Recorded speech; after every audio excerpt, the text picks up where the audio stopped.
Chapter 1. Birth of Flames. The night that Izuku Midoriya turns 4, he wakes up screaming. His mother Inko is shocked out of her sleep by the sound of her child falling apart. His cries like nails on a chalkboard as he tries to scratch at his back, blunt nails clawing at tiny shoulders as the souls of the damned force their way up his throat. She doesn't know what to do, trying her best to find out what's wrong. There's nothing on his back, little hands reaching for a blank canvas that he can't even reach. She rushes him to the hospital, begging the nurse for help as he screams bloody murder in the waiting room. They rush him back, forced to sedate him so they can take some tests. Even in his sleep, his hands clench and unclench as though scratching at an invisible itch. She holds his tiny fingers in hers, begging to anyone who is listening for her little boy to be okay. The doctors can't find an issue. Every test comes back negative. He's the picture of health for a 4-year-old boy. They try weaning him off the sedatives, but the moment he wakes, more screams push themselves from his chest, and the scratching starts anew. They put him back on sedatives, and a kind nurse tells her that it looks like a rough Quirk awakening. Not a day ago, Inko would have loved for her child to get a Quirk. Right now, she's not so sure. She's sent home with a pack of sedatives and a promise to return if he isn't better by the time she runs out of medicine. Her best friend Mitsuki calls, asking why Izuku is missing from the playground. All she can say is that her little boy is sick because she doesn't know what else to call it. It feels so much worse though, so much worse. For days later, she forgets to give him the sedatives. Once again, he wakes up screaming, clawing at his back, but only reaching his shoulders. She rushes to administer them, crying as she watches him slowly stop the scratching. Only, the tiny marks that he once left have turned into thin gashes that sluggishly drip onto his All Might-themed blankets. She looks at his tiny hands, shocked to see sharp nails where they should be dull. She researches like her life depends on it, eventually finding an article on the doomsday theory. It says that quirks may grow too powerful for a person's body to handle, that people will literally fray apart at the seams because the power inside them is simply too powerful. She dreads the thought of just how strong he will be with this much pain, even more worried than before, because what if this is just the beginning? A week in, she runs out of sedatives. He wakes up screaming once more, and she rushes to get ready, picking him up and running to the door. The second she takes a step out into the night air, the screaming stops, and every electronic device in a 10-mile radius shuts down. Her breathing is heavy, tears running down her face as she slowly unwraps him from the swaddle of blankets she put him in. Her first instinct is to check his pulse, her own heart hammering in her chest as she searches for a vein in his oh-so-tiny wrist.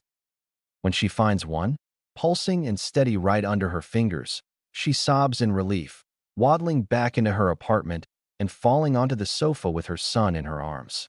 The lights are out, and her phone won't work, and she silently thanks whoever is out there that this didn't happen at the hospital, where so many people would have died without power. It's right there on that couch that he finally wakes up, bundled in his mother's arms as she weeps into his curly hair. "Mom, why are you crying?" The question only makes her sob even harder, her arms pulling him impossibly close as she once again thanks the universe for giving back her son. He asks again why she is crying, tiny, clawed hands trying to wipe away the tears. It takes him a minute to notice the new addition, a small gasp escaping his lips as he looks at the thin marks he left behind on his mother's face. "I'm sorry, Mama, I'm sorry. I didn't mean to scratch you." He starts crying himself, hiding his hands in the blanket. She doesn't let that line of thinking fester, pulling his hands into hers and kissing them over and over again. "It's okay, honey, I'm okay. Don't hide your hands. They are beautiful." She punctuates her words with a kiss on his forehead, opening her palms and looking at his fingers. His eyes follow hers, sparkling when they see the nails and finally realizing what it means. "Mommy, I got a quirk." It's spoken in a whisper, like it's some sort of secret. He gives her a big smile, showing off teeth that look sharper than razors. "Is that why my back feels so weird, Mommy?" Her eyebrows furrow, a hand reaching to lift his shirt. The moment it's lifted all the way up, he hears her gasp and tries to turn and look himself, but can't turn all the way, only able to see the healing cuts on his shoulders. "Do you want to see them?" He nods, eyes lighting up with joy. She carries him to the bathroom, slowly lifting his shirt and handing him a mirror. She knows the moment he sees them, his feet kicking back and forth as he squeals in delight. Wings. Mama, I have wings. They're tiny things, barely the width of Inko's hands, but wings nonetheless. Bright red and gold, shimmering in the bathroom light, small and fluffy and beautiful. I'm a bird, Mommy. I'm a bird. Yes, you are, honey. She brings up a hand and pinches his cheek, earning that beautiful peal of laughter she missed so much. She almost starts crying again, pulling him back into a hug as he continues to laugh. She never wants to hear her child scream again. Midoriya Izuku is 6 when he starts to change. His wings have grown, now the width of his mother's arms and strong enough to lift him off the ground ever so slightly. He hasn't quite gotten the hang of hovering yet, but he swears he'll figure it out soon. Inko believes him because he hasn't been wrong about his own quirk yet. She loves her little genius, doing whatever she can to stimulate his natural curiosity before the school system tries to chew it up and spit it out like 10-yen gum. She doesn't have to worry, though. No amount of stomping will ever destroy his yearning to learn, his love for the world, or his passion to capture every second of his life. Katsuki, who has learned that he isn't the center of the universe as Izuku continuously beats him in every academic area, sticks close to his childhood friend. They play together, often speaking of how they will be an unbeatable hero duo. Mitsuki and Inko love watching them play, but then something changes that they can't quite understand. Suddenly, Inko's sun is drawn to heat like moths to a flame, touching candles and breathing in smoke like a second skin. The first time she finds him with his finger in the fire, she freaks out, but there is no burn on his finger, no blister on his arm. Coupled with this love of fire comes another change. His once bubbly, outgoing persona turns floaty, like he's drifting through life and not living it. He still hangs out with Kaken, but he doesn't play as much. He draws constantly, cataloging his life in new ways that only he can see. Katsuki pokes and prods, trying to bring back his lively companion, but never succeeding. Nobody knows what to do but adapt, because something has changed, and there's nothing they can do about it. Inko wonders what this quirk has done to her boy as he washes the dishes with boiling water. She hopes it doesn't take anything else. Izuku Midoriya is 8 when he dies. A villain fight that caused a pileup, cars stacked atop each other and flipped over on the road. Inko wakes up hanging upside down, her head aching and body throbbing. Her first thought is, where is Izuku? Where's my son? A firefighter pulls her out of the car, trying to calm her down as she fights to stay where she is because her son isn't with them. Everyone freezes at the sound of anguish that echoes across the road. Even the villain stops midair, staring as a mother weeps over her child with screams that cut through the air like a knife. Nobody moves, tears dripping from their eyes as she cradles the mangled body of her son, her little son. That means they're all looking helicopters and heroes when the child in her arms bursts into flame. Someone tries to pull her away, but she refuses to move, cradling the little fire that refuses to burn its mother. Everyone is looking as he turns to ash, slipping through her fingers like sand on a beach. Everyone is looking when the flames grow higher, surrounding the mother in an embrace as the child forms back into a human, wings spread wide and feathers alight in beautiful orange flames. When the fire goes out, his wings have changed. The colors that were once a calm red and gold now glow in the low light of the evening. It's not just the fire, gold plumes shining with the brightness of the sun. He settles into place, arms wrapped around his mother, body covered in ash. She's crying still, tears dripping into his now white hair. Nobody moves, the feeling of something larger than life still pressing down on them. The hero and villain are no longer in the air, forced to the ground by an overwhelming presence. The civilians are on their knees, looking at the image of a mother and son who will forever be seared into their eyeballs. Inko refuses to let go of her child until he pulls away, eyes dazed but hands holding hers like that night 4 years ago. A firefighter is the first to move, rushing forward with a blanket to replace the charred clothes that lay on the ground. Izuku looks at him, nodding slightly as he wraps himself up and goes back to leaning against his mother. Her cries have stopped, soft, unburned hand stroking his hair and back. Around her, the fire still burns, charred concrete under her feet as she carries him out of the crater he formed.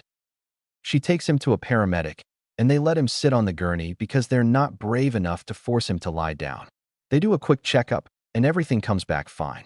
Once again, he's the perfect picture of health. Even the broken arm he had been nursing is healed like it never existed. Inko, who has gotten quite used to prayer, thanks the heavens that her son is alive. She prays she never has to see him burn again. Prays this is a one-time thing. Katsuki is thrilled to see the bright shimmer on his best friend's wings, poking and prodding all the spots he knows it doesn't hurt. Izuku giggles, wrapping his wings around his torso and batting curious hands away. Mitsuki hugs her best friend, letting the woman sob as she talks about ash and fire and the power she felt. This isn't just a quirk. She's never felt such a presence before, even in front of All Might. This is something else, and she is scared. Mitsuki tries to comfort her, but it isn't until Izuku walks in and holds his mother's hands with a soft smile that she stops crying. "Hey mom, look what I can do." She nods her head, wiping away the tears and focusing on her baby. He takes a step back, holds up his hand, and lights it on fire. Both parents yelp, Mitsuki jumping back and Inko jumping forward. But the fire doesn't burn as it covers his hand. It just sits, dancing over his skin. "Isn't it pretty, Mom?" She nods, forcing the lump in her throat down. "Yeah, honey, it's beautiful, just like you." He lets out that joyous peal of laughter she loves so much before putting down his hand, the fire going out. His wings are still wrapped around his torso, protecting him from the toy that bounces off red feathers. "Kaken, stop doing that." Inko watches as her son goes back to his friend, heart heavy and eyes tearing up. She knows. This was the first time her son died. It won't be the last. Izuku Midoriya is 10 when everything falls apart. Flames that aren't his own dance over his skin. What was supposed to be his home now ash and rubble beneath his knees. There are screams and sirens, fire trucks surrounding the burning building, and firefighters rushing in, trying to save even one person. Izuku doesn't move, kneeling on the ground, staring at the remnants of his living room and the burning wood all around him. No one looks for him, convinced that anyone that close to the blast couldn't have survived. They would be right, charred clothes on the ground, fire licking at the ashes left behind. They would be right, everyone did die, they just didn't know that one of them could come back. 3 hours later, as they explore the rubble, they find a young boy sitting in the ruins of the building. At first, they think it must be a kid who got past their barricade, annoyed that no one stopped him. Then they see the lack of clothes and ash-covered skin, and that annoyance turns to confusion. He doesn't move when they reach him, staring at a pile of rubble, eyes dry, face blank. They ask him if he's okay. He doesn't respond. Someone drapes a shock blanket over his lap, unsure how to work around the wings because they're supposed to be the cleanup crew. This isn't their job. The kid doesn't budge, doesn't blink, just staring at the destruction no matter what they try to do. Eventually, someone calls over a firefighter.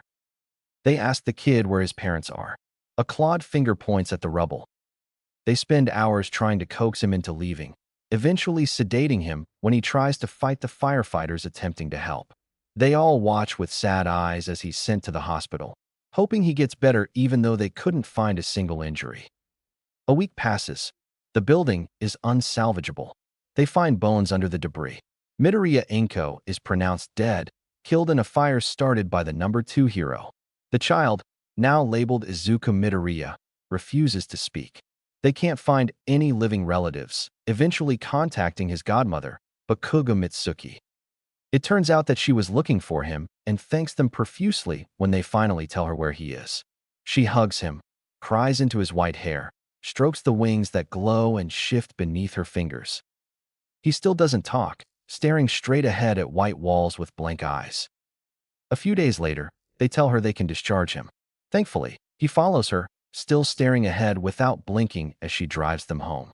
Katsuki is beside himself, trying as hard as he can to get a reaction. Nothing works.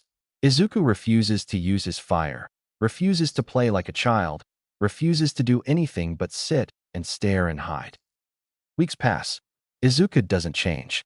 Other kids avoid him, Katsuki gets mad. He still doesn't change.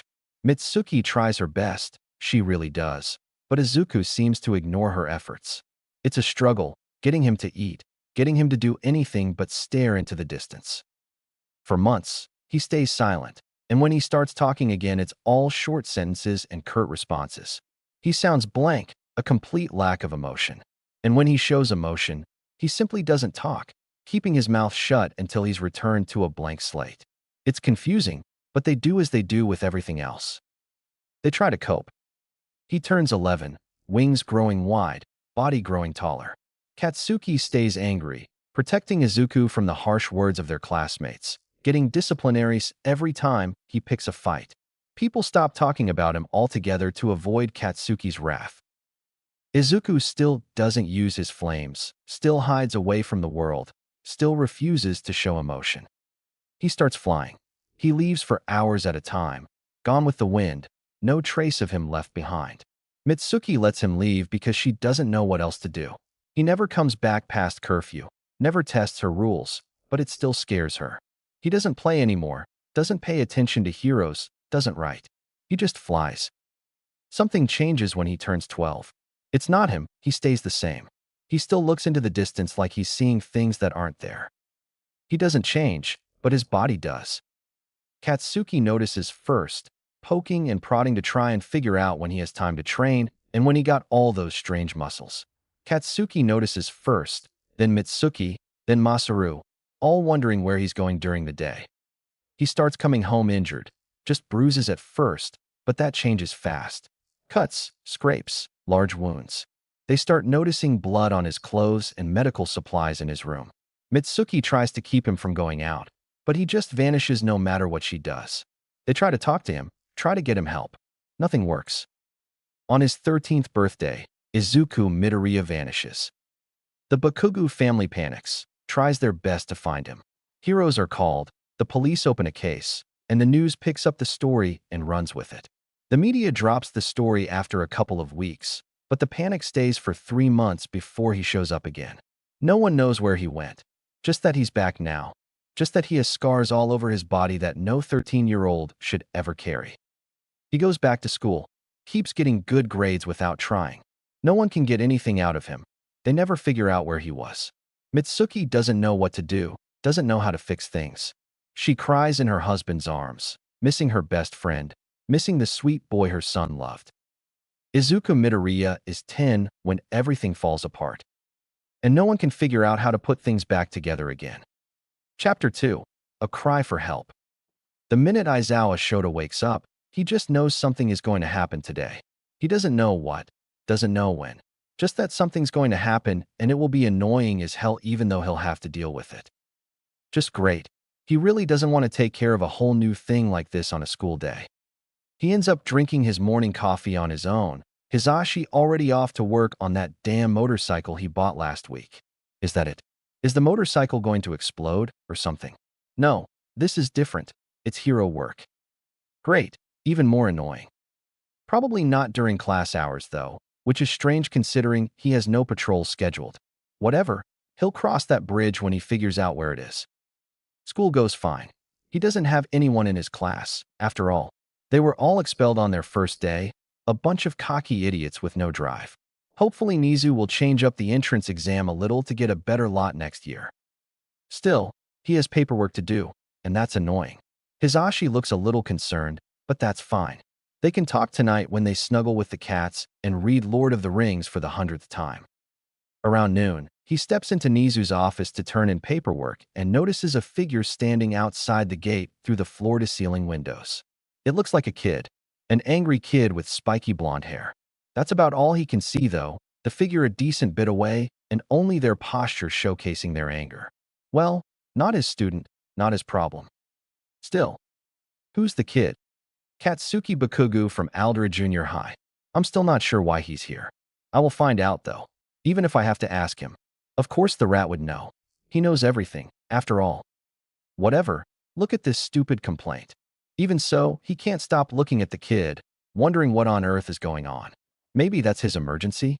Unlikely, it's just a kid. Whatever, no reason to worry about it. He ends up finishing late. All the students and most of the teachers long gone by the time he's ready to leave. He's taking the bus home because he came that way, too lazy to drive a car, no matter how antisocial he is. Getting home will be annoying, but everything's been annoying today, so that's fine. Dragging himself away from his desk and shoving his yellow sleeping bag under it takes more energy than it should, but he's leaving now, so it doesn't matter. The second he steps out of the front entrance, he notices that the spiky blonde is still there, just as angry as they were this morning. Annoying, annoying, annoying. Just ignore and walk away. Ignore and get home. He can ignore a child. Redash? Hey you. You're an underground hero, right? Well, that's not what he expected. And why would you think that, kid? He gets a sharp smile in response, lanky legs striding across the street until the blonde is standing in front of him. God, this is annoying. I don't recognize you, and you look tired. That's one way to arrive at that conclusion. And what if I am? The smile disappears, replaced by what could only be described as concern. This kid doesn't seem like the type to be concerned. Where's this going? I have a friend that needs help, and not the type of help a limelight hero can give him. He needs help from someone like you, someone who won't lock him up in prison just because he did something a little illegal. Huh, it's not very often people approach him for friends with drug problems. This'll be the first, actually. He sighs, rubbing his face to prepare for the anger he's about to receive. Let me guess, a drug problem. Only, he doesn't get anger or even surprise. Just that same disturbing worry. No, not that. Then what? A quirked fight ring. What the fuck? When you work at the Mizudafu Police Department, there's one thing you don't expect to see on a Monday afternoon. And that is the pro-hero Eraserhead. It doesn't matter that Aizawa has an office here. He doesn't come in on his days off. And Monday is one of his days off, which means no Eraserhead. So, it's safe to say that Tsukachi is a little confused when he sees his friend drag a spiky blonde teenager into said office, because, again, it's Monday. A few seconds later, the pro steps back out and makes a beeline for Tsukachi's desk.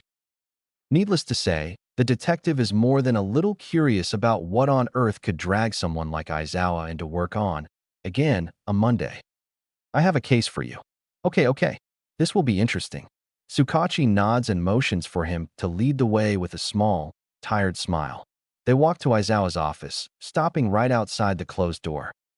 The kid's name is Bakugu Katsuki. I'll let him explain. Tsukachi writes it down before nodding, moving back a little as the door opens before stepping inside. The kid, Bakugu, is waiting for them on the chair Aizawa left him on, staring at the wall with anger in his gaze. Aizawa closes and locks the door behind them before plopping down on his chair with a huff as Tsukachi moves to sit next to him, notebook in one hand and pencil in the other. Okay, this is Detective Tsukachi. His quirk is lie detector. Tell him what you told me. He looks at the kid, a little excited to hear what he has to say. I think my best friend is in a quirked fight ring.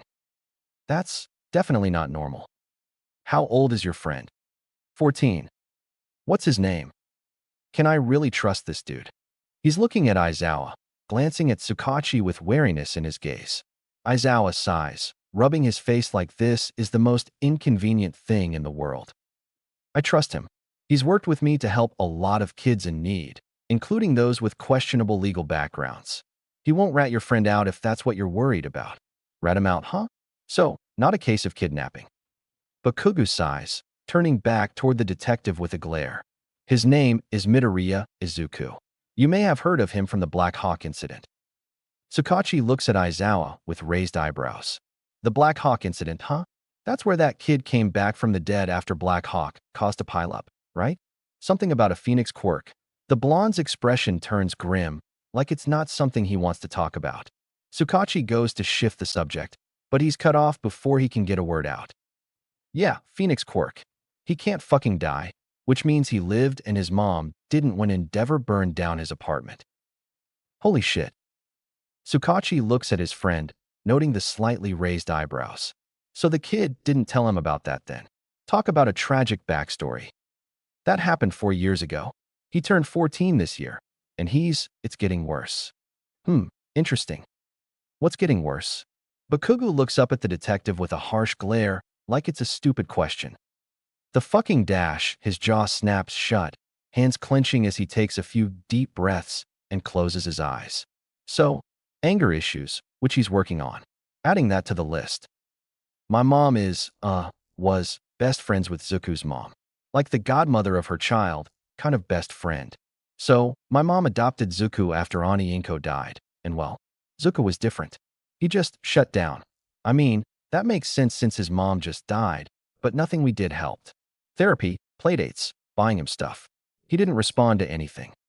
When he turned 11, he started flying. He would leave for hours at a time. Only, he always came back before curfew, so mom didn't try to stop him. He flew like that for months, getting faster every day. And then something changed when he turned 12. He must have been training, though I don't know where. He built muscle fast, like he was preparing for something, constantly coming home with sweaty shirts and minor bruises. A few months later, he came back with more than just muscles. He was injured. Cuts, scrapes, giant bruises, a broken finger. Mom tried to keep him home, but he would just disappear no matter what she did. Tsukachi keeps writing notes, watching as Bakugo looks at everything in the room but them. On his 13th birthday, he disappeared. We worked with you, trying to find him, but he just vanished. Nothing worked. We couldn't find a single trace. He's smart, really smart, and he showed up 3 months later without a word. I know for a fact that he left on his own. That's the only possible explanation. He must have been on a different case at the time, or something. Ever since then, people have been acting like nothing's changed. He goes to school, he flies away, and I don't see him until curfew. He's always injured, so I decided to look into it. I tried to follow him, but he's fucking fast. I couldn't keep up, even if I did use my quirk, which I didn't. He glares at them again, as if daring them to arrest him for public quirk use. Tsukachi holds up his hands, making sure not to show what he was writing. I believe you. The glare stays put for a few seconds, but Bakugo eventually grumbles and looks away, continuing his story. I couldn't follow him, no matter how hard I tried. He doesn't leave any trail, not a damn thing. I tried looking at his phone, but I couldn't unlock it. I tried putting a bug on his jacket. He walked into my room before leaving and dropped the tracker on my desk without a word. No anger, no annoyance. He just fucking nodded at me and fucking left dash. Bakugo stops again, doing the same routine to cool off, his shoulders shaking, eyes closed. When he's calmed down again, he huffs and crosses his arms. So, I just kept watching him until he slipped up. Bakugo looks up at them, red eyes staring at Tsukachi with an impressive intensity.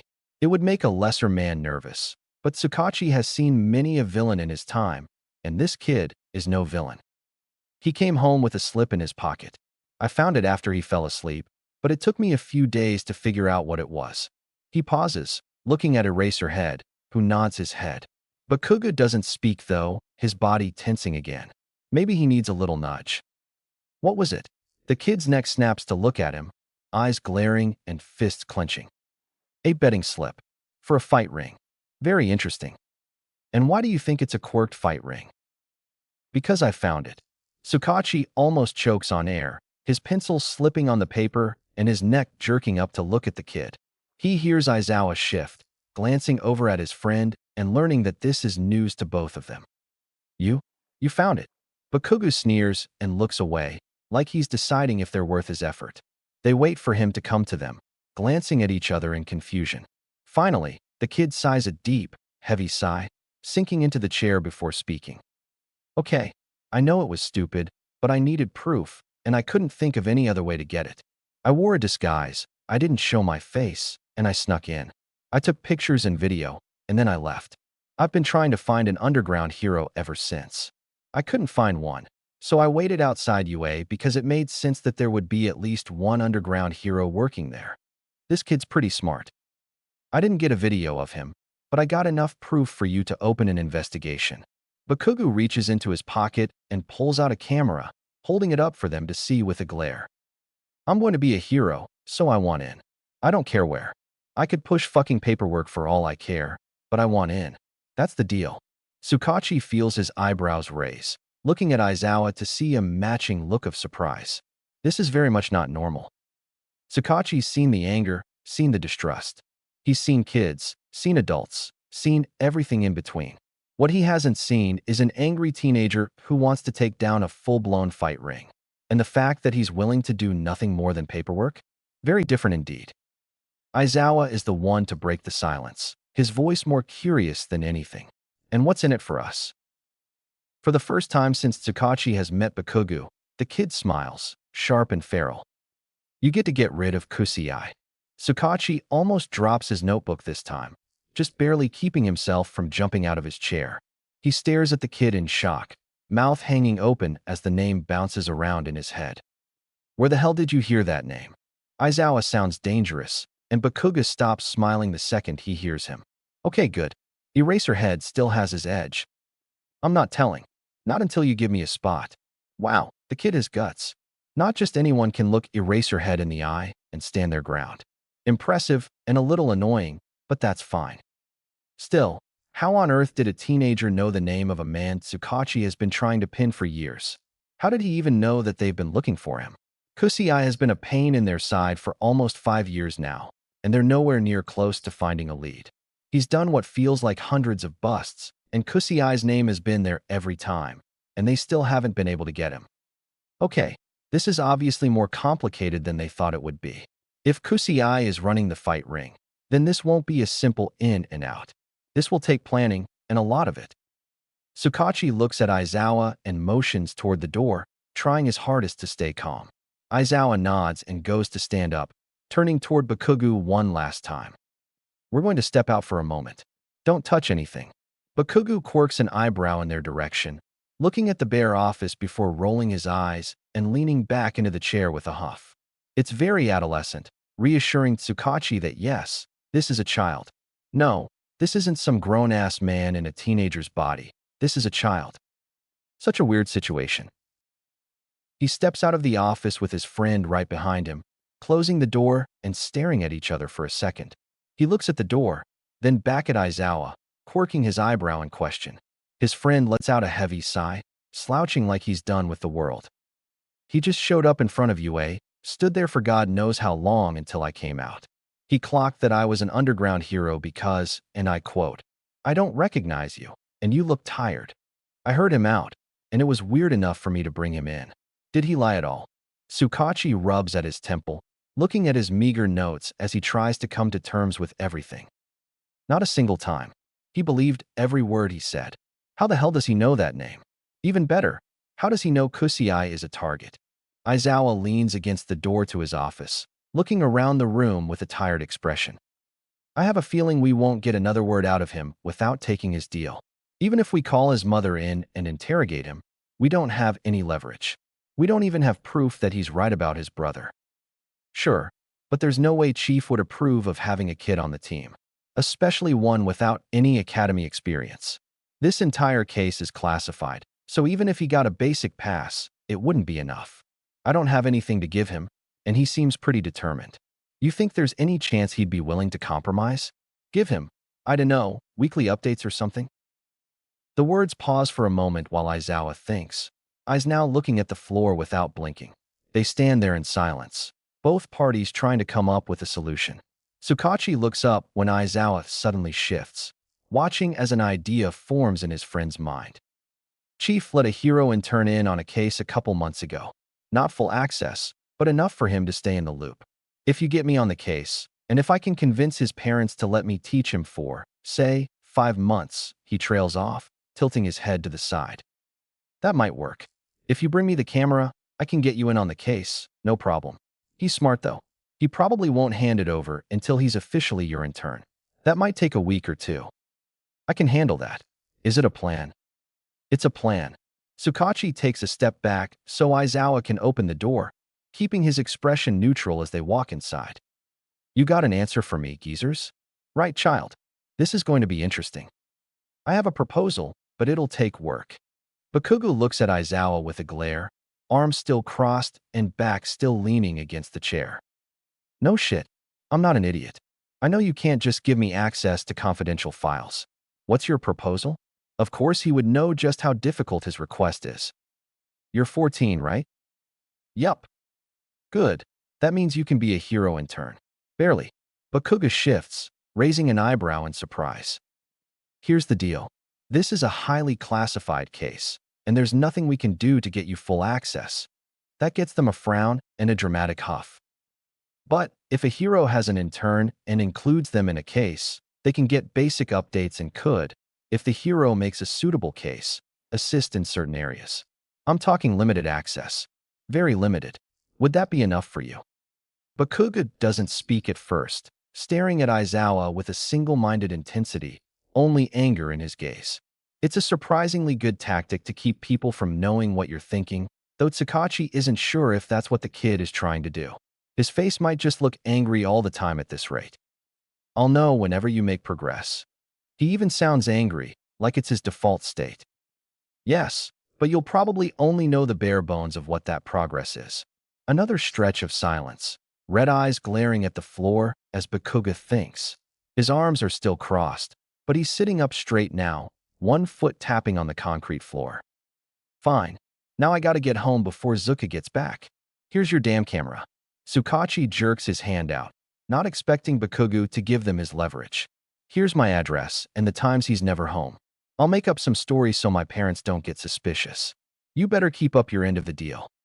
He's walking out of the door before either of them have time to react, Aizawa jumping out of his chair to follow after the kid because, no, he isn't supposed to be walking through a police station by himself. Tsukauchi watches them leave from Aizawa's doorway, more than a little confused but not questioning it because he already has enough questions as it is. He listens closely though, just barely able to hear the kid speak when they're by the exit. Thank you, sir. I'll be waiting for you. How he can sound so angry while still being polite. Tsukauchi will never know. He would say, not his circus, not his monkeys, but it's already his circus, and it's about to be his monkey. Well, Aizawa's monkey, that he'll need to work with. He watches the kid leave, standing next to his own door as Aizawa makes his way back toward the personal offices. His friend looks tired, very tired, even more so than normal, which is actually an impressive accomplishment. It makes sense, though. Bakuga seems like a very tiring kid, and he knows that Aizawa is already mentally going through every interaction he's going to have with said kid. He's going to be a handful. Are you sure you're up for this? Aizawa groans, looking at the camera in Tsukauchi's hand. Do I have a choice? Good point. Getting the Bakuga's permission to take on their son as an intern is surprisingly easy. Aizawa has absolutely no idea what the kid told his parents, but they actually tell him that they're stoked he can get some real-life experience before going to UA. Not what he expected, but he'll take having less work to do. The first week is just piles of paperwork on top of paperwork, next to some more paperwork. It's the perfect opportunity to show Bakuga just how tedious hero work can be and how annoying it is when people mess up. Once again, the kid surprises him and takes it all without a hint of complaint. He seems to have expected it, which is new. Most wannabe heroes love the idea of going out and fighting and never having to sit at a desk, but that's only for the very top % of heroes. It isn't until you have a massive agency that you're able to skip on paperwork, and the vast majority of heroes definitely do not have massive agencies at their beck and call.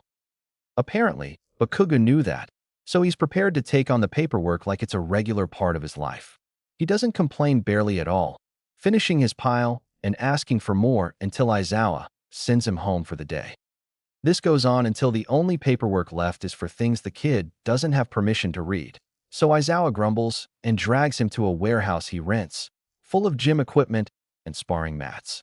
Bakuga showcases everything he knows, which is a lot more than most first years, and then he huffs and smiles like he's something special. That's the first thing Aizawa beats out of his head. He starts with a simple spar, letting Bakuga use his quirk and still knocking him to the floor in a matter of seconds. He does that a few times before using his erasure as the nail in the coffin.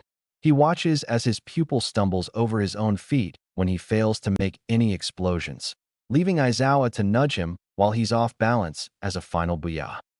Bakuga looks properly humiliated after that, grimacing as he rubs his arms using slow motions. Aizawa is used to cocky powerhouses with 0 ounces of humility, so Bakuga is nothing new to him. It's immensely satisfying to see them finally realize that they're not as impressive as their personal trainers tell them they are. Okay, I get it. I have work to do. I already knew that, but I ain't stopping until I'm number 1, so don't underestimate me. Well, at least he acknowledges that he has stuff to work on. Over the next week, a basic routine is put in place. Physical training Monday, procedural training Tuesday, physical training Wednesday, police work Thursday, academics Friday, patrol Saturday, and break Sunday. Bakugo takes to it like a fish takes to water, pushing past his limits without complaint. Despite his brash personality and harsh exterior, he's surprisingly cooperative. The only area he's stubborn in is the constant hounding about the newly dubbed Mizutofu Purge. He asks about the case every day, pushing and pushing for information and always asking questions when they finally give him updates. It's a little annoying, but Aizawa understands the urgency. It must be distressing, seeing your brother come home covered in wounds and being unable to do anything about it. They are making progress, more progress than they've ever made in the last 5 years combined. Bakugo keeps giving them information he shouldn't have and refuses to tell them how he gets it. Aizawa is almost scared to ask, so he doesn't push, sighing like a tired dad and adding the intel to a growing pile of clues. 5. They've found 5 different quirked fight rings in Mizutofu alone. It's obvious that there are more outside Mizutofu, which means not a month in. They're going to the chief and pulling other districts into the loop. It's one of the biggest cases Aizawa has ever worked on, and that's saying something. Month 2 is where things really get moving. They start canvassing the known locations and using the intel they get to find other illegal businesses. Drugs, prostitution, kidnapping, larceny. Kusei has his fingers in a lot of pots, which means more help, which means more underground heroes. 15. That's the total number of businesses they've found by the end of month 2. It's an insane amount of progress for such little time, and almost half of it is from breadcrumbs a damn teenager gave them. By the time they have a basic plan, Aizawa is about ready to interrogate Bakugo, because how the hell does he know so much? As far as the police know, Eraserhead is the one finding all the clues. And it's not the first time he's boosted their cases, so they don't question it. Only Tsukachi looks at him with knowing eyes, trusting him to keep things handled without a word. Month 3 is when they really start planning. He spends hours going through options, ironing out kinks, finding more heroes. His husband is constantly dragging him away from work, forcing him to sleep, shoving food down his throat. He gets scolded more than once for his lack of self-care, but they both know that he'll stay like this until everything's handled. He still goes to UA, still does his paperwork, still talks to Nizu. The rat helps where he can, but he doesn't have clearance to actually be a part of anything. Even if they all know that there's no way they could stop him from figuring out what's happening. Whatever, they have this handled. Mostly. Month 3 ends with a plan and a time frame. It will take 2 weeks to bust every location. 27 heroes, 6 districts, 43 targets. Bakugo isn't taking part in the sting, stuck behind a desk with more than a little paperwork to tie him down. This is going to be all over the news, and 14 is way too young to be part of something this big. Thankfully, his pupil doesn't protest too much, grumbling a little before signing another document and flipping the page. Month 4 starts the process. The first step is infiltration and reconnaissance, a crucial stage that begins a 2-month operation. Eraserhead isn't a part of this, thankfully. He'll be on the outside, part of the Sting team when everything starts. Though he does get updated every day, day after day, update after update. Bakugo still pushes for info, still hands him breadcrumbs. They still train, still practice, leaving Aizawa with pretty much no free time as the days stretch on. The month speeds by, and before he knows it, month 4 is over. Month 5, December, the final stage. The raid of the century. It's upgraded from the Mizutofu Purge to the Tokyo Purge, a name that will go down in police records for years to come. It's an insane amount of work and effort all built up into one giant creature Eraserhead will remember for the rest of his life. Well, at least for the next few years. He counts down the days to the raid, slowing down his busy schedule to make sure he's at his best when the time comes.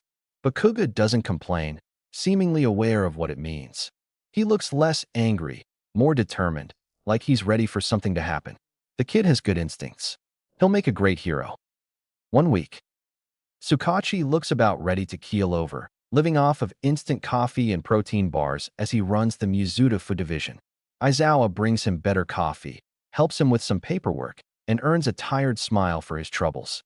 Hisashi brings homemade brownies to the precinct, and everyone there looks so happy they could cry. 5 days. There's more paperwork, more red tape, more. They push through, never stopping, never slowing. They're going to do this, goddammit. And like hell is protocol going to stop them. They work and slave away until their heads are numb and their fingers are aching. 3 days. Bakugo almost catches him off guard during a spar, and he isn't sure if it's because the kid is that good or if he's just distracted. Either way, Bakugo is getting better, and he'll be a force to be reckoned with when he gets into UA. One day, he takes the final day off, sleeping in and eating good food and hanging out with his husband. It's their little ritual, their way of coming to terms with the fact that this might be their last night together if things go south. It's fine. It's normal. It's part of the job. He loves his job, no matter how hard it gets, no matter how badly he wants peace. 12 hours. This is it. This is the beginning of the end. He talks to his team and goes over the plan for the 1,000th time. They look at him with respect, fully aware of his reputation, of his success rate. That doesn't mean they think this will be easy. It just means that there's a slightly better chance they'll get to see their loved ones again. 5 hours.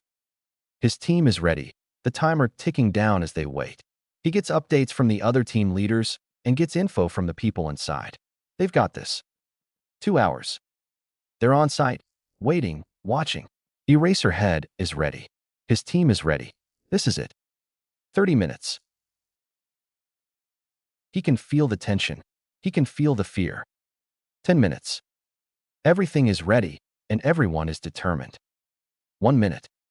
Kusai might have heard rumors of what's about to happen, but they should have the element of surprise. There's nothing he can do to stop it. This is the end. 30 seconds. Aizawa takes a deep breath, closes his eyes, and breathes in the cold night air. 5, 4, 3, 2, 1. Start. May God help them all. Chapter 3, Blood and Ashes. Midoriya Izuku is 10 when his world falls apart. Waking up surrounded by burning rubble feels like a sick, cosmic joke. Feels like his quirk is far from the blessing people expected it to be. What's the point of always coming back when those you love the most won't come back with you? What's the point of living when everything you lived for burns to the ground along with the remnants of your childhood? He sits there, staring at the burning coffin that holds his mother, wondering how many coffins he will see before he dies. His wings droop to the floor, ash and dust coating the feathers, covering the glowing plumes with death and gloom. He sits there for God knows how long, waiting, watching. People come, people trying to help. There's nothing they can do, nothing they can say to fix things. He should be dead. He should be with his mother right now. Instead, he's sitting here, fingers itching to pull at the fire around him and burn the world to the ground. They try to take him away. He fights, fully aware that he's much too weak to do anything substantial. Someone sedates him, and for a second, he wonders if death is taking pity on his soul, if she'll take him back, and everything will be fine. Instead, he wakes up in a hospital with Auntie Mitsuki sitting next to his bed. For the next few months, he floats through life, going through the motions, following instructions. He stares at the shadows surrounding him, images of green hair and kind eyes staring back. Every time he tries to use his flames, he sees that same image, but this time surrounded by burning wood and black ash. He doesn't use his flames. He stays with the Bakugas, relies on them, does as he's told. Mitsuki is different. She's kind, in her own way, all tight hugs and rough affection where his mother was soft edges and gentle hands. She's kind, but Izuku can't come to care. He can't come to do anything but walk around like a puppet, moving when he's told to move and learning what he's told to learn. The first thing he does of his own accord is turn down their offer of hero training. The very thought of being a hero disgusts him, reminds him of the fucked up system that ruined his life. Endeavor never faced reparations, never even sent money to the victims. No, he blamed it on the villain, and everyone fucking agreed with him. It makes Izuku sick, makes him want to do things no hero should ever want to do. So no, he's never going to be a hero, never going to be some paragon of hope and virtue. He says no to their offer and stares at high rooftops and sharp knives with longing. On his 11th birthday, he almost snaps at the Bakugas because he can't stand the thought of celebrating another year of life when his mother isn't here to celebrate with him. Instead, he continues to go through the motions, opening presents and thanking them before going to his room and biting his arm until it bleeds. A few months later, his wings are wide enough to lift him off the ground. It's the first thing he's wanted to do since the incident, the first thing that makes him feel something other than apathy. He looks up exercises for people with wing quirks. He works out every day, pushing and pushing until he can almost take off. That's the first time he finds himself on the roof of a building. It's tall, the tallest in Mizudafu. It's pretty hard to get over the railing, but his wings help. He stares at the ground so far below, face blank, eyes full of longing. He should be able to get the hang of flying if he jumps off at this height, and if he doesn't, well, it's not like he'll stay dead. No matter how desperately he wishes he would. Slowly, ever so slowly, he tips over the edge, falling for less than a second before his wings catch the air. For some reason, his body just takes over from there, wings flapping, carrying him through the sky. He's flying, and it feels like freedom. It takes a few more weeks to be able to take off from the ground, but he figures it out eventually, spending practically all of his free time soaring through the air. The more he flies, the faster he gets, the better he feels. His mind always goes quiet in the sky, the static finally softening as the sound of the wind takes over his senses. For months, that's all he wants to do. He doesn't fall behind in school, he still helps around the house, but more often than not, he just flies. Life seems to pass faster, the days seem a little less dark. He's still going through the motions, but he doesn't gaze at the ground while standing on tall buildings anymore. Time passes, and before he knows it, another year has passed. A few weeks before his 12th birthday, Izuku realizes something. Someone is watching him fly. It catches him off guard, a wariness settling in his chest as he watches the stranger back. They notice the change, stop hiding, always in view. They circle each other for a week before Izuku gives in and approaches an unfamiliar rooftop. It's a man, tall, dark skin, short curly hair, obviously not Japanese. He's wearing an expensive suit, standing near the edge of the roof. It's a stranger, one who likely has some way to defend himself. Izuku doesn't care, crossing his arms and gently landing on his feet. After all, it doesn't matter if they kill him. He can always come back. What do you want? He doesn't react to Izuku's harsh tone, a relaxed smile on his face as he watches with curious black eyes. Just to talk. That's a lie if he's ever heard one, but it still doesn't matter. Well, I'm here. Talk. Izuku watches closely as the man moves, watches as a hand reaches to the side and pulls a chair out of thin air, then a stool, then a cup of water.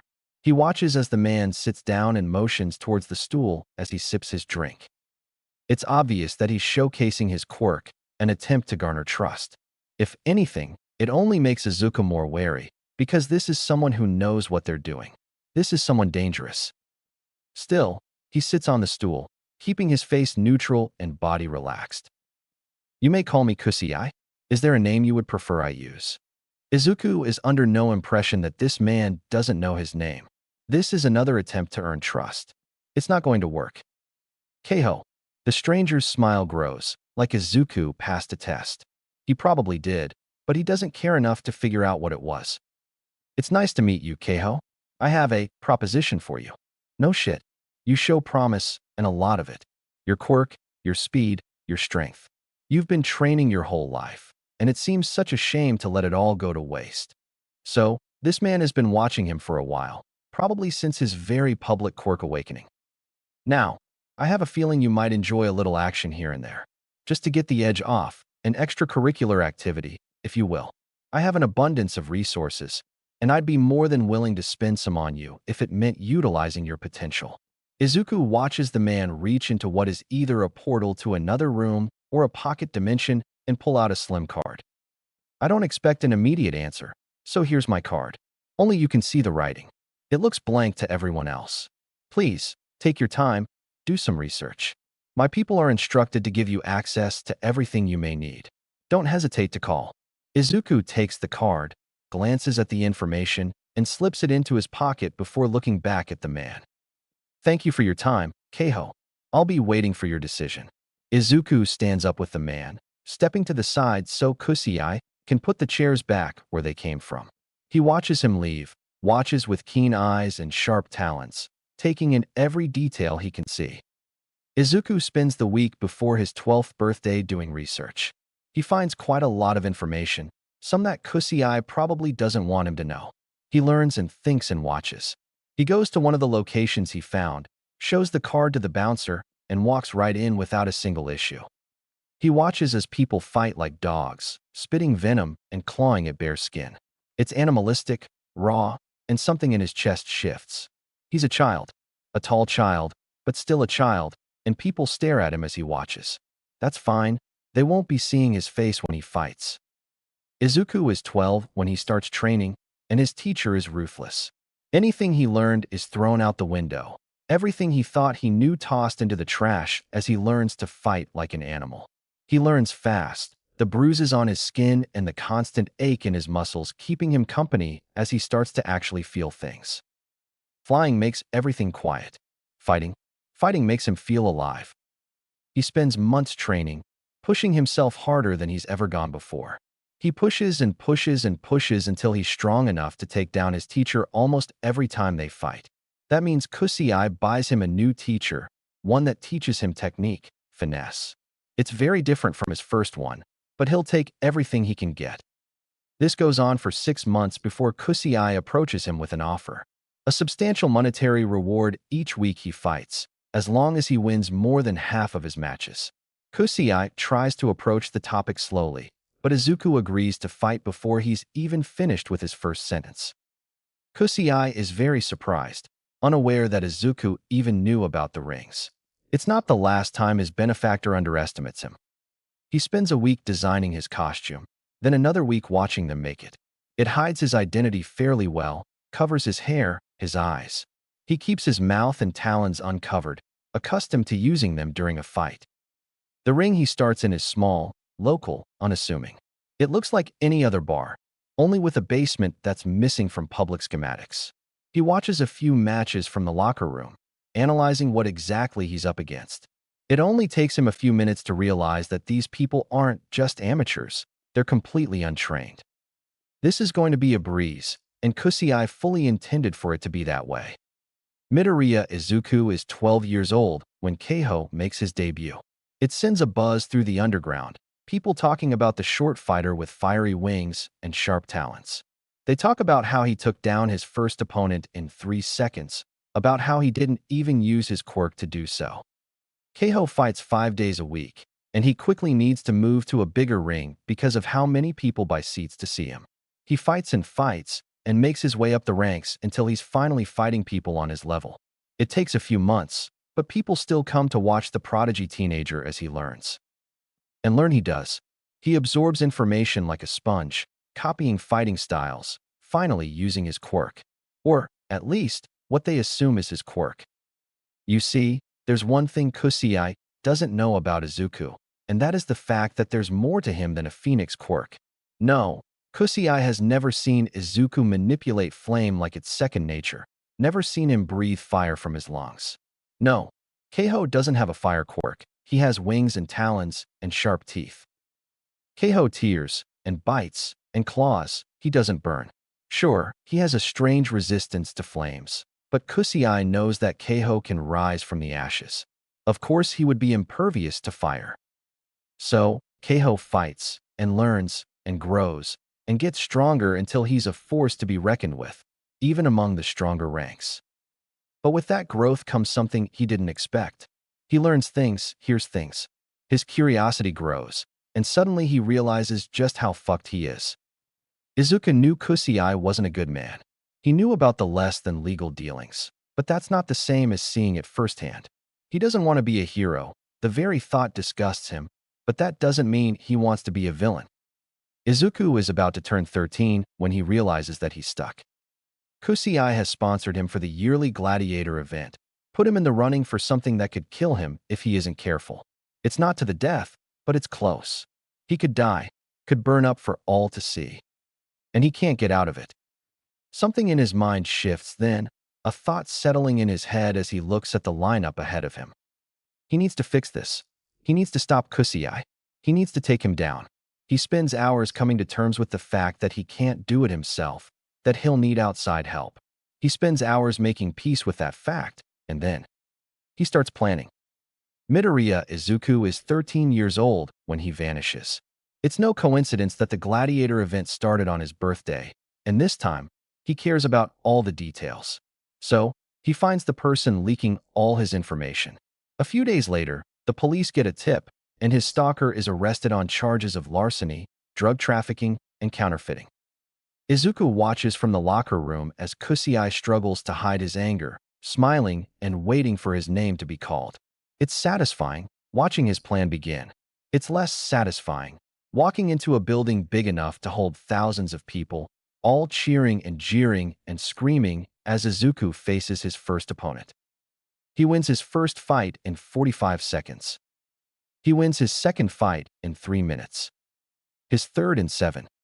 He's never heard so many people be so loud in the same room before, never stood on top of passed-out opponents with his hand held high and his wings spread wide. Kusei looks slightly less pissed and disgustingly proud, watching him with a potent glee that makes Izuku's skin crawl. They spend the night in the same hotel, a young woman rubbing Izuku's back as he takes a bath in a tub made for people with mutant-type quirks. He grooms his wings with a special oil Kusei gave him, making sure to look as pretty as possible. Keiho is slim and small and known for his beauty, despite the brutal way he takes down his opponents.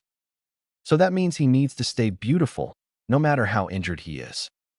His wings shine like the sun, and his talons are as sharp as they can get, ready for another day of fighting. He goes to bed with tense shoulders and a busy mind despite the 5-star treatment, sending a message on his phone before falling asleep. The next day, Izuku sits in the locker room and watches Kusei fume in his seat, furious because another one of his lackeys has been arrested. Izuku simply smiles and walks out and fights and wins and steps on his opponents with his hand held high and his wings spread wide. He has more injuries this time, a cut on his side, a bruise on his collarbone, a sharp ache in his ribs. There's a healer waiting for him, pain lacing through his system as his body repairs itself. He sees why she couldn't get a proper job, and it sucks that he'll need to take this one away from her. This goes on for a week until they're moving to the next arena. It's a 4-hour train ride away, his wings hidden beneath his shirt as he sits in his first-class cabin. It's luxurious and the perfect place to find all the information he needs for the following week. He uses the computer he made, the phone he adjusted, and the hotspot he pays for. Kusei can't touch the information he's working on. It's rinse and repeat from there. Each week a new arena, every few days a new bust. He has 12 busts by the end of month 1. Month 2 is when things start to get hard. These are fighters with training, these are matches with intent. Izuku breaks a bone for the first time a week into month 2. Kusei finds him with glowing wings and red eyes an hour later, nodding solemnly before helping him to the hotel. Izuku is weak after dying, which means the bath feels heavenly on his hot skin. He kills himself for more times before month 3 starts. It's a miracle that he manages to keep going, a miracle that he's still keeping up. It doesn't make sense, he shouldn't be this strong, but something pushes him forward. The gladiator event lasts 4 months. Izuku lasts 3. He almost dies on camera, flail chest, a broken leg, and a nasty concussion taking him out of the running. He does die behind the scenes, burning up as he chokes on poisoned tea, healing from the wounds faster than any quirk could help him. At least the tea tasted good. Kusei lets him go home with a fat wad of cash and no way to explain what happened. Izuku busted 32 of his lackeys, and he's done with his list of those he needed to get rid of. Mitsuki is beside herself, Kaken is angry, Masaru is concerned. Izuku doesn't talk, doesn't explain. He goes through the motions, returns to school, slips into his old pattern. He keeps on gathering information, keeps on fighting, keeps on earning cash he doesn't know what to do with. Things calm down for a while, puzzle pieces slowly fitting into place. This is going to be a long mission, not to mention dangerous. It's a miracle that he's getting as much sleep as he is, that he's able to sleep at all, that his mind stays silent long enough for him to pass out in the evenings. He still sees green hair in the shadows, still sees burning buildings in his dreams. It takes Kaken 3 months to snap. Izuku knew it would happen eventually. He just wasn't sure how it would manifest. Apparently, it manifests into the urge to figure out where Izuku went those 3 months. It's mostly just annoying at first, a few minutes spent flying faster than normal here, and a few minutes making sure he doesn't bring home any clues there. They spend a few months dancing around each other until, suddenly, Izuku has a realization. This could be the break he needed. Kaken is smart, very smart. And if Izuku can find a way to communicate without tipping off Kusei. Bingo. It takes another couple months to find a pattern, and by then he can tell that Kaken is getting annoyed. That's fine, but Kugu is old enough to manage his emotions by now. He did just turn 14 after all. Izuku finds a damn tracker in his pocket one day, huffing a soft laugh before dropping it on Kaken's bedside table with a blank face and a nod. He knows for a fact that his friend is going to have a meltdown after that, so he leaves quickly, taking off into the afternoon air with a small smile. It's kind of nice, knowing just how far Kaken would go for him. That smile disappears when he comes home with a broken finger. He wanted to die, he really did, but his wings glow for hours after he dies, and he didn't have time for it to dissipate before he got home. If the rules are tight now, God knows what they would do if they knew he died on a regular basis. So, he tells Kusei that he'll need a healer before his match the next day, and goes home. A month later, Izuku comes home with a slip in his pocket. Just as planned, it's missing the next morning. He watches as Kaken figures out what it is, watches as he starts searching for help. Step 1 complete, moving on to step 2. For weeks, he finds different things to put in his pocket, always smiling when he checks it the following day and finds it empty. One day, during breakfast, Kaken looks at him with knowing eyes and glances at a small piece of paper on the table, one of the slips he put in his pocket. Good, he figured it out. Izuku turns 14, and Kaken finally finds an underground hero. He watches as his friend starts training, watches and waits, and keeps on putting slips in his pocket. The gladiator event was cancelled, some strange incident making it impossible to organize events. Little do they know that it wasn't just a crackdown on police work, but a mole in their midst. Izuku keeps on fighting, keeps on training, keeps on gathering cuts and scrapes and bruises like trophies. Kusei loves him. Kusei gives him everything his heart could desire. Little does he know that Izuku is going to be the reason his empire falls. A month passes, then another, and Izuku sees the signs that things are going as planned. He watches as the police uses his information, as underground heroes start congregating, as other districts start working with Mizutofu. Everything is working perfectly, all his plans panning out. If things keep going like this, Kusei will be completely gutted in approximately 1 month. Somehow, Kusei doesn't suspect a thing. Somehow, Izuku is still his favorite. Somehow, he still acts like everything is fine. It doesn't make complete sense because there must be some rumors about the upcoming raids, must be some sort of hint that everything's about to fall apart. Either the police are keeping this under wraps better than usual, or Kusei is losing his touch. Either way, Izuku will take it with open arms.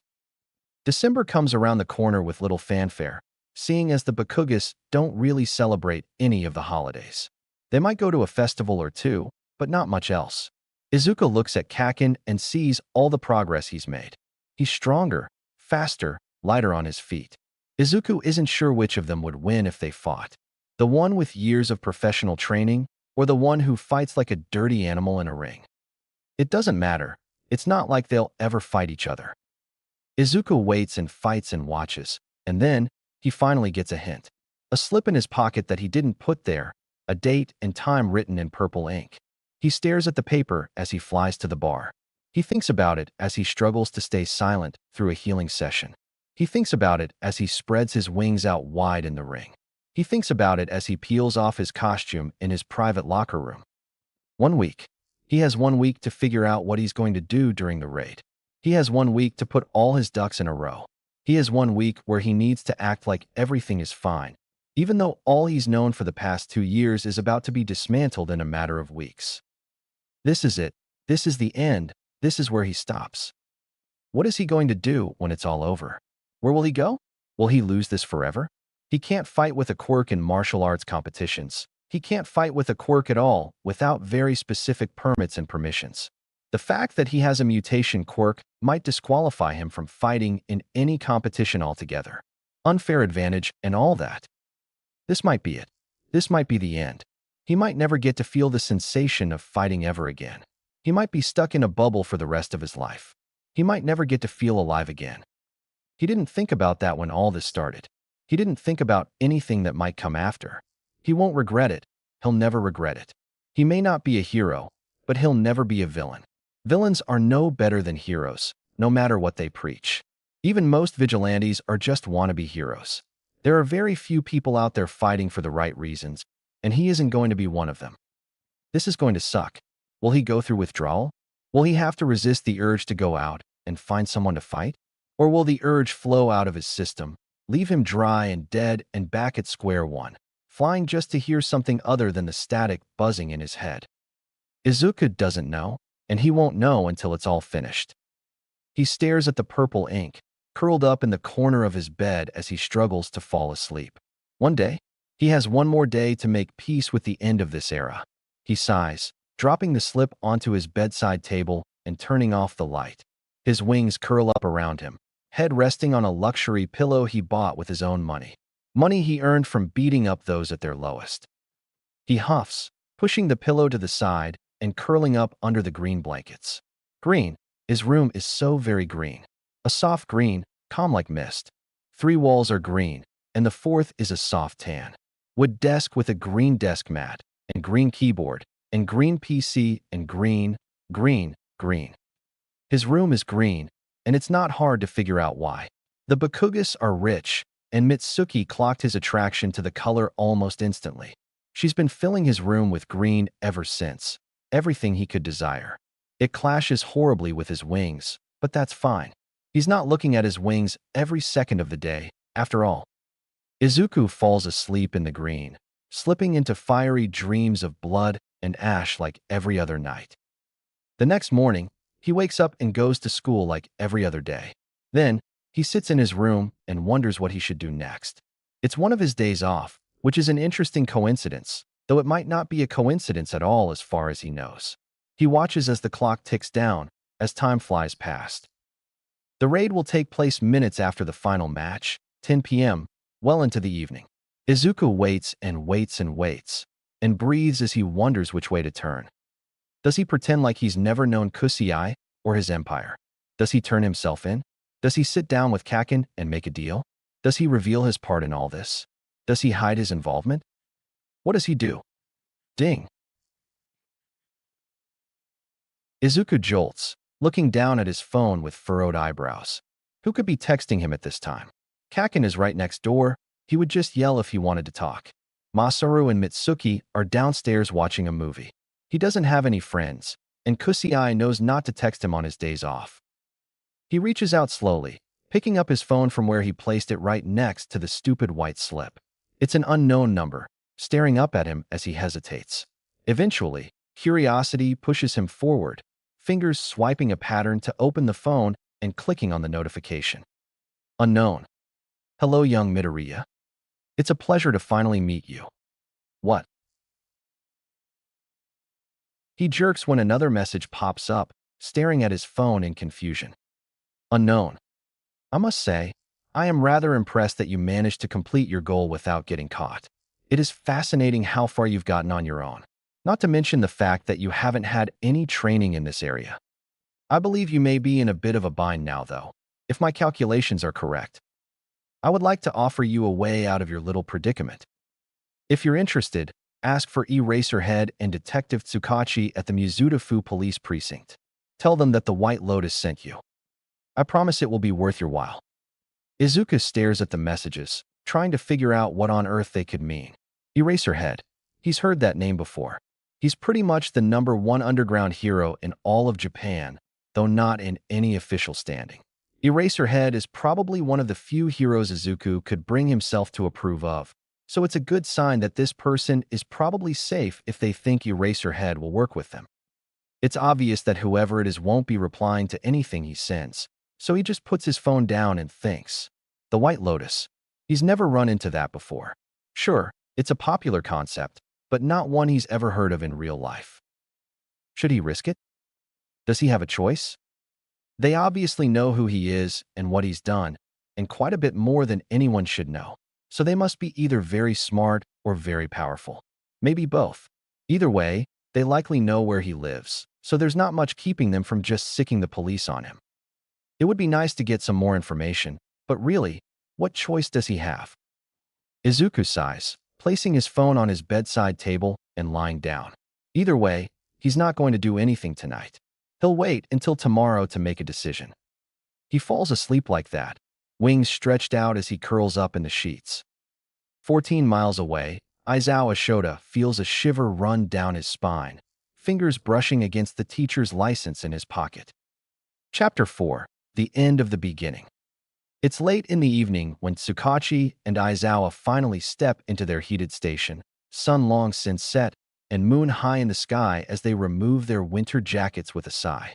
The second they've warmed up a little, they start winding through the maze of desks to get to their respective offices, ignoring the aching of their feet and how the bright lights sting their eyes. They don't get even halfway there before someone is stopping them. There's a young man asking for Eraserhead and Detective Tsukachi. He's been here for a few hours now. Aizawa looks at his friend with a quirked eyebrow, wondering if they had anything planned or if this is some random person who just so happened to know both their names. Tsukachi shrugs and motions for the young cop to show them the way. She leads them back into the building until they reach the interrogation rooms, smiling and chatting about how her day went like they're best friends. It's strange, because neither of them can remember her name, which could be because of the lack of sleep, so that isn't saying much. They're directed to room 3, looking through the door and freezing in place when they see a set of brightly colored wings. They look at the boy, then at each other, then back at the boy, eyes wide as they log everything they can see. Red and gold wings? Check. Talons? Check. Green eyes? Check. White hair? Check. Why on God's green earth is Midoriya Izuku voluntarily sitting in an interrogation room, asking for the 2 people assigned to arrest him? Well, there's one way to find out. Aizawa takes a step back, letting Tsukachi open the door so they can walk inside. Midoriya doesn't move, back already straight, hands already crossed in front of him. He doesn't even look at them, staring at the one-way mirror with a blank expression. No emotions, no reactions, nothing. They glance at each other again, Tsukachi shrugging before moving to sit on the chair in front of Izuku, as Aizawa leans against the glass. Finally, Midoriya moves, looking between them before settling on Aizawa, which is a little different because, well, he's not the one sitting on the chair. Yuri Racerhead? Right. He somehow knows Aizawa's hero name. Maybe Bakugo told him? Unlikely. Yes, and you're Midoriya Izuku. It wasn't a question, and Midoriya doesn't take it as one, finally looking Tsukachi in the eye with that same blank expression. So, you're the detective. Tsukachi nods, cataloging everything he can see. The number of visible scars is alarming, given how much of his skin is covered. They're mostly small things, thin cuts on his face and hands, but it just reminds him of the vast expanse of scar tissue Bakugo described to them. I'm here to make a deal. Okay, straight to the point then. Not unusual, and somewhat of a relief for their tired brains. The White Lotus sent me. God damn it. Tsukachi taps his pencil against the table, looking at his blank notebook as he waits for Aizawa to get off the phone. Midoriya sits still and emotionless in front of him, staring off into the distance like Tsukachi isn't even there. It's a little disturbing, the sheer lack of anything emanating around the kid like a thick fog. Now and then, the sound of Aizawa not quite yelling at his phone breaks through the thick door. It's one of the most intense arguments Tsukachi's ever seen him be a part of, and he's only seeing one side of it. It's impressive how angry he looks, an expression you rarely see on the face of Mizurufu's most famous underground hero. It's been almost 30 minutes, and Tsukachi has no idea how much longer the phone call is going to last. Midoriya doesn't seem to care, but that could just be his face seeing as he's yet to make a single other expression. Bakugo did depict him as emotionless whenever they asked him to describe the boy. Emotionless and intense, something about his eyes not quite human in a way many mutant-type quirks tend to manifest. Finally, after about 40 minutes of waiting, Aizawa hangs up the phone and walks into the room with a huff. Tsukachi looks up from his still-blank notebook, smiling a small, apologetic smile as he watches his friend pull up a second chair from the small pile in the corner of the room. Okay, Midoriya, you have a lot of explaining to do. Oh boy, here we go? Let's start simple. How long have you been fighting for Kusei? Izuku doesn't blink, doesn't flinch, responding to Aizawa like a robot. I started training before I turned 12, and I started fighting 6 months later. So, about 2 years. Only 6 months of training? Must have been intense. How often do you fight? 5 days a week. That's a lot. As far as Tsukachi knows, they usually only spar twice a week at UA, unless they're preparing for an event. Have you ever killed anyone? Tsukachi keeps writing his notes as Aizawa asks questions, still trying to find even a hint of a reaction. No, not a lie, good. Where were you when you went missing for those 3 months last year? Here comes the harder questions. Not that they'll get an answer. The detectives weren't able to get anything out of him then, so they're probably not going to get anything out of him now. Competing in the yearly gladiator event. That was unexpected. Tsukachi stares at the kid, struggling to keep his expression in check. He has a lot of experience staying neutral, but he's more than a little tired right now, and that's making it harder than it should be. Plus, this is a strange situation. Very strange. Thankfully, Aizawa manages to keep himself from slipping up, asking the next question without pause. And what is the gladiator event? He's going to need a new notebook soon. A yearly competition with a large monetary reward. For months, 16 locations, 7 matches a day. I don't know every single detail, but it makes a lot of money. Impressive. Talk about a big organization. You were only gone 3 months. Midoriya nods. I lost a match, got sent home. Makes sense. Did anything else happen during those 3 months? Suddenly, something shifts, Midoriya's mouth twitching upwards ever so slightly.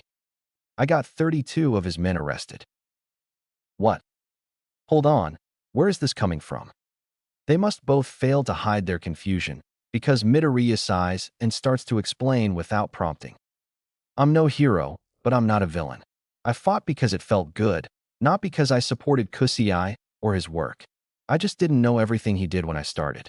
He had me pinned down. I couldn't move without putting the Bakugas in danger. So, I started getting rid of his organization.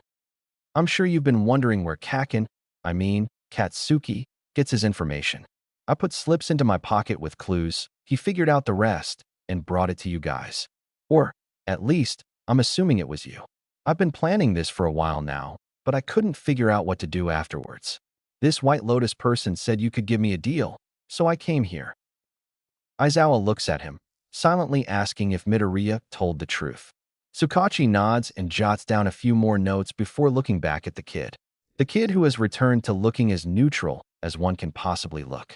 Not annoyed, not sad, not tired. Just neutral. Well, I do have a deal for you. The White Lotus has a lot of influence here, but they're more than a little eccentric. They're smart, very smart, and likely know a lot more than I do right now. I trust them, though that probably doesn't mean much to you. Midoriya tilts his head ever so slightly, but doesn't change his expression. It means something. You are the eraser head, after all. Aizawa quirks an eyebrow, leaning back in his chair and crossing his arms. And what exactly does that mean? Midoriya returns his head to its normal position, mannerisms awfully similar to that of a curious bird. Was he aware of what he did? Is all this blank expression stuff just a front? You're the best of the best. You could probably defeat All Might if he really does just have an enhancement quirk. You graduated from UA at the top of your class. You got into the hero course through the sports festival in your first year. You fight to help people, not to garner fame or money. You regularly help with cases most heroes would find beneath them. You are, quite literally, the best of the best, both in your strength and your character. Wow, talk about a glowing stamp of approval. But how do you know so much about me? Yeah, that. I have my sources. That's not ominous at all. Are they legal? I have my sources. Tsukachi can practically hear Aizawa groan, even though he does no such thing. It's an impressive amount of self-control, an amount that Tsukachi apparently doesn't have right now because he ends up needing to cover a small smile with his hand, pencil tapping against his cheek. Thankfully, he doesn't laugh, but it's a close call. Okay, I'll allow you to skip past that for now. Do you have any requests before I lay out the proposed deal? Okay, back to business. Am I allowed to know who this White Lotus is? Of course he would ask the one question they can't answer. No, they stay anonymous until they reveal themselves. Something that could happen at any given time in the future. They are, in more ways than one, very unpredictable. Midoriya nods, glancing at Tsukachi's notebook before going back to staring right into Aizawa's eyes. Tsukachi hasn't seen many people who can look Eraserhead in the eye like that. Even Bakugo tends to avoid his gaze, and that kid is quite the firecracker. Okay, I'll lay out the agreement. Time to see what their eccentric partner has come up with now. On our half, you get full immunity during this case. We will not charge you for fighting or working with Kusei, nothing. After the deal is finished, you're free to continue your life like nothing happened. No surveillance, no restrictions, no mark on your record, nothing. Tsukachi silently cheers when Midoriya shows a hint of emotion. Just a hint, just a look of skepticism, but a look nonetheless. And on my end, he almost winces when Aizawa sighs a deep, heavy sigh. Not a good sign. On your end, a long process that starts with you helping us take down the remains of Kusei's organization. According to the White Lotus, you have the ability to lead us to all the remaining locations that we couldn't find, including Kusei's headquarters. Is that true? That would be incredible if it were. Yes, I do. Damn, impressive. Granted, he must be smart to have caught their attention. Okay, that's the first part. Second, you remain under surveillance until I deem you innoxious. Third, you train under me until the next school year starts. Fourth, you negotiate your attendance at a specific school with the White Lotus. We have no say in that matter, just that you will need to attend and graduate if you want to keep your record clean. Fifth and final, on top of attendance, you will need to take lessons under the White Lotus until you graduate. Aizawa pauses, leaning back into his chair with a sigh before speaking. You won't be a part of the raids to take down Kusei, you'll simply be an informant. We will put you and the Bakugas under protective custody, so you won't need to worry about them. You can think about it for a day, but you will be staying here tonight. Understood. Tsukachi watches closely as Aizawa finishes, trying to find a crack in Midoriya's mask. He isn't entirely sure if it's just a facade, but he's shown enough emotion for that to be a possibility. At first, nothing happens, Green Eyes still holding eye contact with Aizawa, like it's no big deal. But then it happens. Another crack, another sliver of emotion. He looks like he's trying to figure something out, piecing together puzzle pieces in his head until suddenly something clicks. His eyes widen ever so slightly, his eyebrows raise just a hair, his head pulls back. The White Lotus is Principal Nizu. Tsukachi and Aizawa freeze, staring at Midoriya in surprise. Sure, the mention of the school probably hinted at who it was, but not a single person has ever figured that out in all their years of working with the principal of UA. Well, at least now they know why Nizu has his eye on the kid. Midoriya ends up taking the deal. It's not all that surprising, seeing as they have yet to meet anyone who has turned down an offer from Nizu. The only disparity is that most people at least act like they're thinking about it. Very few just accept right from the start, and even less do so without attempting to negotiate. I'm under no illusion that there are better deals out there. He knows I'm not stupid. He wouldn't bother giving me a deal that requires haggling. That's all he says when Tsukachi asks him why he isn't bothering to negotiate. A few hours later, they get confirmation that Nizu already adjusted the deal to the exact specifications that he calculated Midoriya would accept, and also that he had anticipated the discovery of his identity. Apparently, it was an obvious conclusion that most people would have arrived at if they weren't so busy freaking out about a deal. It makes sense, to some degree. The majority of suspects who worry about a deal don't really care about the identity of their benefactor. This time, though, Nizu came across as rather mysterious in his communications, so it's to be expected that Midoriya was more curious than most. Either way, they have a deal set in place, and Aizawa is spending the night at the precinct to keep an eye on their new ally. Or has he been an ally this whole time? Tsukachi's quirk didn't go off at all, so he shouldn't be lying. But half-truths aren't considered a lie by his damn quirk, so he can't be absolutely sure that Midoriya is completely on their side. It's more likely that the kid has a goal that the police can help him achieve and that he's taking this deal as a way to reach that goal. After all, they hadn't found a single hint of Midoriya in any of their raids so far. There had been word of a new winged fighter named Keiho, but there were also 2 other winged fighters, so that isn't really any concrete proof. In the end, if he hadn't walked into the station and turned himself in, they probably never would have caught him. Tsukachi walks into work the next day with a steaming classic coffee from the local shop in one hand and a cup of hot chocolate from his kitchen in the other. He hands the coffee to Aizawa with a familiar, tired smile before looking at Midoriya with a curious expression. Midoriya, who is sitting on his makeshift bed in an interesting pose he can't quite make sense of, almost as if he's meditating. Tsukachi looks at Aizawa with a raised eyebrow, wondering what's going on. I don't know. He was like that when I woke up. I think he slept. Some. Okay, strange. Maybe he is just meditating. I can still hear you. They both turn to look at the kid, eyebrows raised, because they're too professional to jump like scared teenagers. His eyes are still closed, body still relaxed. He didn't sound angry or annoyed, speaking with the same disturbing blankness as yesterday. Good, it's time to get up. We have work to do. Aizawa sounds a little harsh, but Midoriya doesn't seem to care, opening his eyes and unfurling from his position like a fancy flower. It shows off his impressive mobility and body control, especially for someone who's only been doing this for 2 years. Maybe he trained before that. Maybe he only turned down hero training. They watch as Midoriya makes his way towards where they're hovering around the entrance of the barracks, watching closely as red wings stretch out behind him. He stops right in front of them, looking up at them with big green eyes and that stupid, blank expression. Why won't he show emotion? What is he thinking? Lead the way. Blank, blank, blank. Nothing, not a single thing. Tsukachi has never seen anyone so emotionless in his life. He's seen cold indifference and calm apathy, but never on this level. People always have their tells, but he can't find Midoriya's no matter how hard he looks. Maybe over time, maybe it's just a shield, maybe he'll open up eventually. Maybe.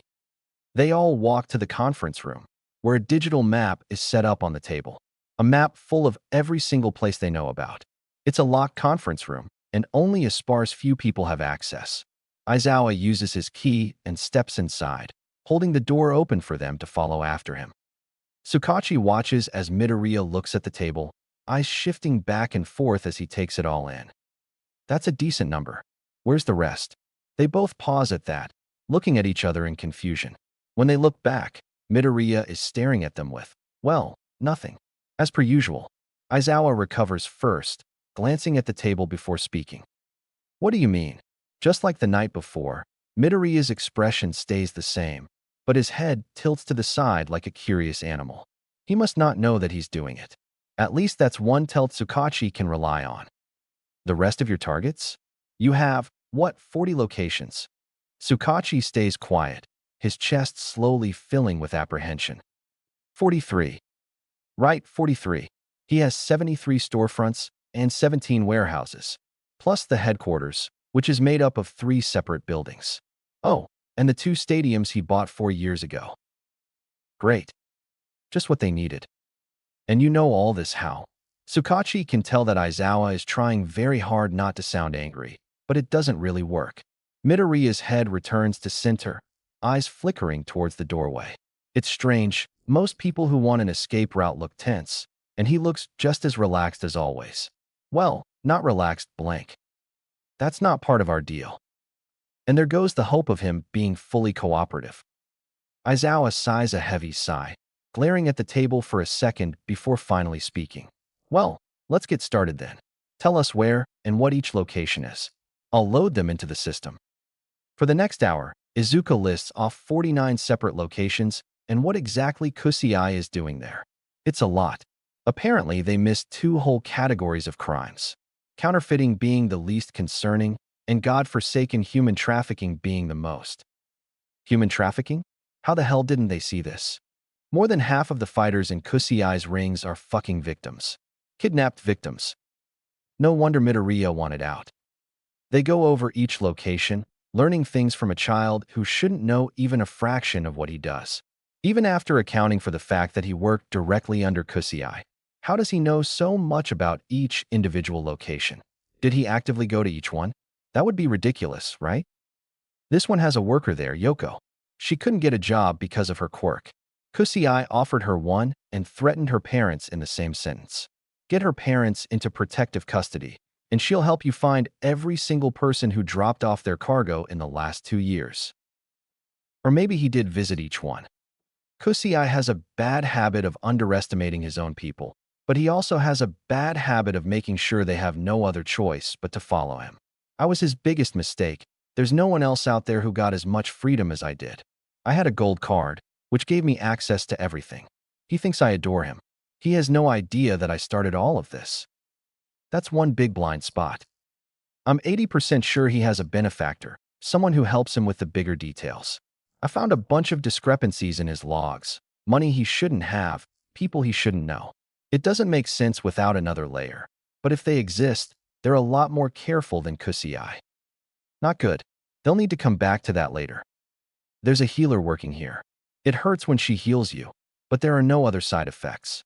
If she goes through the recovery program Mizu set up, then she would make a good on-call nurse for people who need immediate care that no one else can provide without a backlash. She's a good person, only takes enough money to feed herself and keep her mom on life support. Sounds like Midoriya has been healed by her. Tsukachi adds her to a growing list of people who need their help. It's getting long enough that he switched to digital near the beginning because he just knew that it wasn't going to stop anytime soon. He was right. Now his headquarters. Both Tsukachi and Aizawa perk up at that, checking their list and noting that they have every single building but the main one noted down. Finally, they're approaching the end. It's not in Tokyo. I went there once, during summer break. He wanted to introduce me to his family like some sort of prized dog. His parents are dead. He has a sister, a brother, and 2 nieces. I don't know their names. He was pretty good at hiding who they were. They seemed pretty pissed that he dragged them to his home, though, so I don't think there's any love lost there.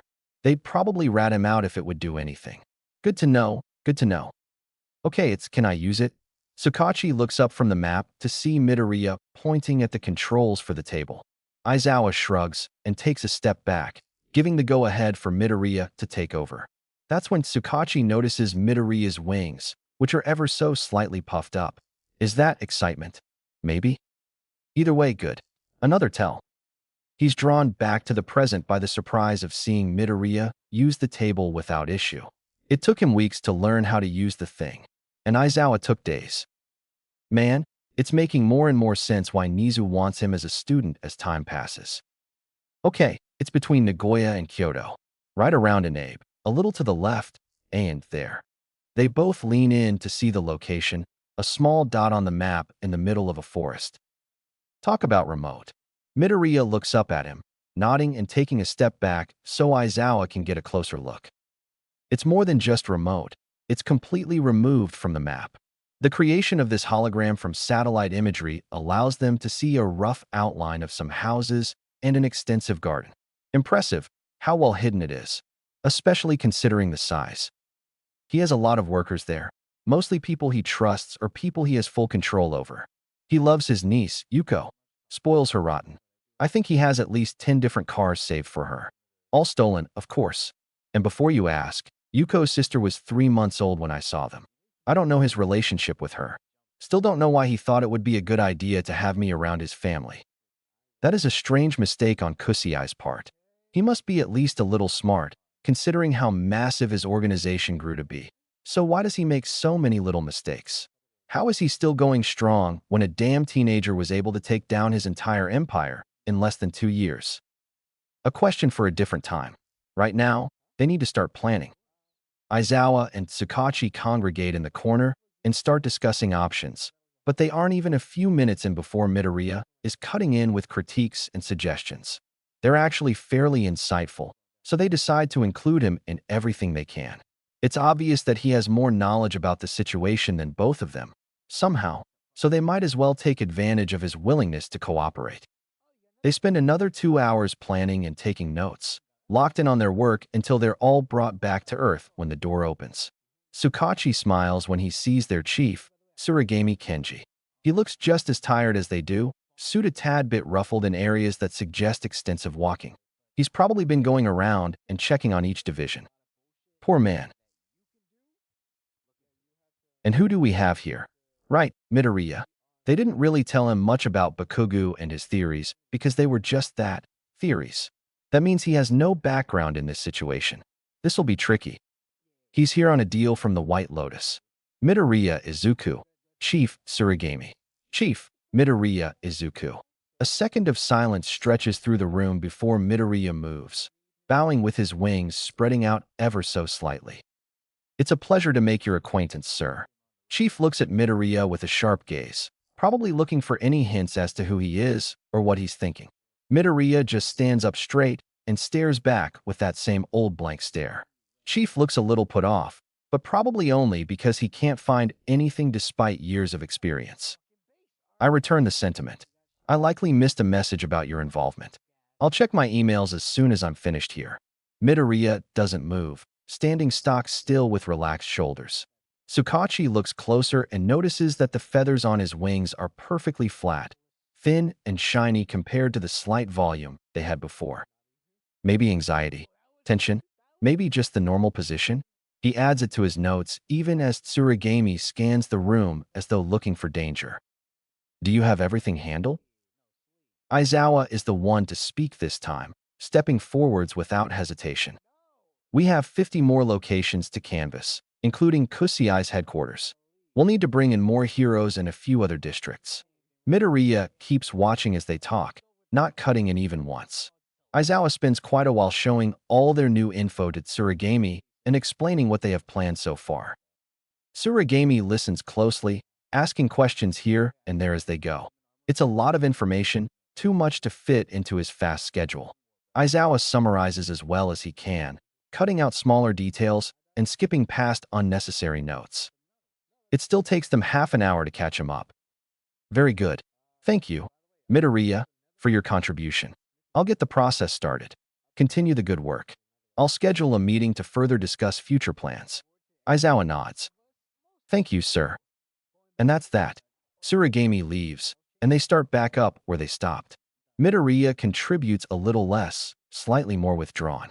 Tsukachi didn't think it would be possible, but apparently he did open up just a little. They'll get there, eventually. Hopefully. December ends, and with it comes the conclusion of their original plan. Unfortunately, they don't get a break. No, they end up spending a whole extra month rooting out every last disgusting business Kusiai controls.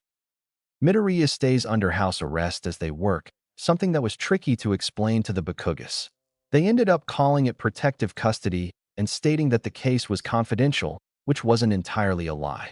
Midoriya doesn't complain, especially when he learns about the one treat he gets thanks to the deal. Lessons with the pro-hero Eraserhead. Bakugo's internship ends the last day of December, which means Aizawa has plenty of time to take on a new child. Midoriya is very different from his brother. Bakugo was anger and harsh edges and a borderline cocky attitude, but he fought with controlled movements and proper technique. Midoriya has calm and contained attitude, but he fights with venom and ferocity, harsh movements, and a mix of fighting styles that just barely work together. Very different indeed. One big thing is that he doesn't act like he's the shit. He actually acts like someone with a complete lack of pride in their strength. Like he doesn't believe he's strong in the first place. He's constantly analyzing every single interaction to try and learn, absorbing everything Aizawa teaches him like a sponge. He acts humble and reserved until he fights. The first time Aizawa sees Midoriya smile, it's more than a little disturbing. It took a few tries to get it into his head that he isn't allowed to bite in a spar, so it isn't until that rule is followed that his mouth is even free to smile. And when it finally is free, God, talk about feral. Midoriya only shows emotion during fights, and it's a disturbing amount of emotion for someone who never shows any. He grins with razor-sharp fangs and piercing eyes, vicious and wild in every way that counts. It takes a few days to get used to how fast Midoriya switches from calm and controlled to viscous and alive. The first thing Aizawa tries to get into his head is how to fight according to the rules. It physically hurts him to temper the ferocity in his pupils' eyes, but it's a necessary step if he's going to be learning at a school. It takes hours to get the rules into Midoriya's head, but he doesn't protest even once, which is a blessing. Midoriya learns to fight above board in a couple weeks, and then Aizawa can finally teach him how to combine different fighting styles with better accuracy. It's scary just how good the kid is. Not good enough to beat Aizawa, but better than most villains he's fought. Once a week, Aizawa brings Midoriya into the Mizudafu police station. They go over a basic update of how far they've gotten, and Midoriya gives them tips they end up using throughout the next week. Thankfully, this only happens 4 times. January ends with a bang. The final raid, Kusiai's headquarters. They manage to gather 10 heroes and plenty of police officers, each one itching to finally be done. Midoriya is stuck at home when it starts, staring at his wall as Aizawa leads the final push. He doesn't know what happened until the next day, walking into the police office to see both his teacher and Detective Tsukachi sitting together with defeated looks on their faces. Did something go wrong? They look up, glancing at the officer who brought him here. The young girl nods and walks away, acting as if she didn't see a thing. Tsukachi sighs and turns to their young helper, speaking in a tired tone as he visibly struggles to stay calm. Yes and no. No one got hurt. His headquarters are officially under police custody. We found everything we needed. He pauses, hands clenching on the table in front of him. Aizawa cuts in, taking over so his friend can cool down. We didn't catch Kusiai. He escaped into a closed room and vanished. No windows, no trapdoors. Probably some sort of quirk, but we don't know what. Midoriya nods, looking at the piles of paperwork on the desk in front of him. I told you, I don't think he's working alone. Tsukachi nods, silently agreeing with him. Nothing they can do about that now. A tall figure stumbles into a dark room, panting as he rushes forwards. He keeps moving until he's standing in front of a small screen, fingers shakily picking up the remote and turning it on. It crackles to life, a shining light in the black of the room. Where were you? They took everything. You said you would help me if I found you the right fighter. Say something. And who told you that you found the one? Kusiai shivers, his mouth opening and closing as he tries to think of a response. He was perfect. He did everything I told him to do. And he was useless. I never told you to pursue him. You decided to do that on your own. Shit, damn it. Then why didn't you tell me? Static, something builds in the silence. Magido-say. Air freezes in his chest. You have outlived your usefulness. The air shifts, the TV shuts off. Thank you for your service. Chapter 5, Venin and Remedy. The first time Midoriya Izuku meets Principal Nizu of UA High is 1 week after he's officially completed his part in the Tokyo Purge. It's a sunny afternoon, early on in February, a tired eraser head walking him to an unknown location for an unknown meeting with an unknown person. Izuku just follows close behind until they stop in front of a small cafe, and his teacher motions for Izuku to go inside. He does as told, stepping through the door and nodding at the cashier, who smiles at him with big, sharp teeth. Apparently she's in on the situation, because she points at the back of the cafe towards a table that appears empty until he's standing right next to it. There, sitting with a cup of tea in his paw, is the Nizu. Well, they were going to have to meet eventually. Ah, wonderful. You arrived just in time. Please, sit. Izuku scans his surroundings for a second, including the white stoat in front of him, before adjusting his wings so he can slide into the booth chair. It's a tight squeeze, but he manages, wings curled up around him in a way that is far more difficult than it was when he was younger. Perfect. It's a pleasure to meet you face to face. A white paw extends ever so slightly, held out for Izuku to take. He has to stretch over the table to make contact, leaning forwards so he can reach. The white fur on Nizu's paw is soft to the touch, and Izuku makes note of the healthy shine of his coat. Wonderful, wonderful. I trust Aizawa has taken good care of you. He tries to stay relaxed, head full of questions that make him want to tense his shoulders. No, Don't let people know what you're thinking. That never ends well. He has. I've learned a lot from him. It's no lie. Eraserhead is an impressive fighter and just as impressive of a teacher. Good, good. Now we have many things to discuss. I'm sure you have questions, yes? Right. It doesn't matter how well he hides his emotions. Nizu is too smart for that, knows him too well, even though they've never met. Izuku doesn't know how he got his information, but he got it, and there's nothing to be done now. Yes, sir. Nizu smiles, black beady eyes watching him closely. Of course. You may ask me 5 questions. I will answer truthfully and with all details. That's a good deal. Better than he expected. He thought he would get maybe 1 question and a half-concealed answer. This is probably some sort of test, though. He'll need to think about it carefully. There's no reason to ask about the deal when he will probably get an explanation regardless of his questions. Asking what would have happened if he had turned down the deal would be pointless, seeing as he already knows. And there's no point in asking about where Kusei is because he would be in jail by now if Nizu knew. Okay, 5 questions. He can do this. When did you start watching me? That should be good, right? Ah, yes. I first heard of you when you had your second quirk awakening, but I didn't really start watching until about 3 years ago. A friend of mine brought up concerns about a hero, and I saw your name, which made me curious. Okay, that makes sense. No reason asking which hero he was reviewing. There's only one hero connected to his past, after all. Next.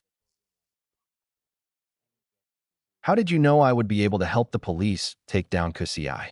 That one was tricky to phrase. I had a contact in Kusei's ranks who told me that you were visiting locations you had no reason to visit. Simple but obvious. A follow-up question is needed. How did you know, but not Kusei? Does Nizu know the answer? Kusei chose you for a reason that I'm not aware of, but it blinded him enough to not suspect you. Plus, my informant was far more observant than those reporting to him. Still feels like they're missing something, but Nizu would tell him if he knew. Maybe. Next. Why didn't you turn me into the police when you learned about what I was doing? He could probably guess, but he can learn a lot about Nizu depending on his answer. I tend to avoid involving myself unless people directly request information. And also, you interested me. I wanted to see where you would go and if you would divert from the path Kusei set you on. It was a bet, and it paid off. Okay, Nizu doesn't particularly care about the law if it doesn't suit him. He is likely willing to bend the rules if it means getting what he wants. He's smart, obviously, and powerful, and has contacts in many places. He could have helped the police take down Kusei's organization, but he didn't because he was curious. It seems his morals aren't particularly strong, possibly because he isn't human, or maybe because he's just like that. Nizu is dangerous and only does as he wishes. Izuku will need to be careful. Last question. What are you testing me for right now? Nizu shifts, his smile sharpening, and his paws crossing on the table. Very good question.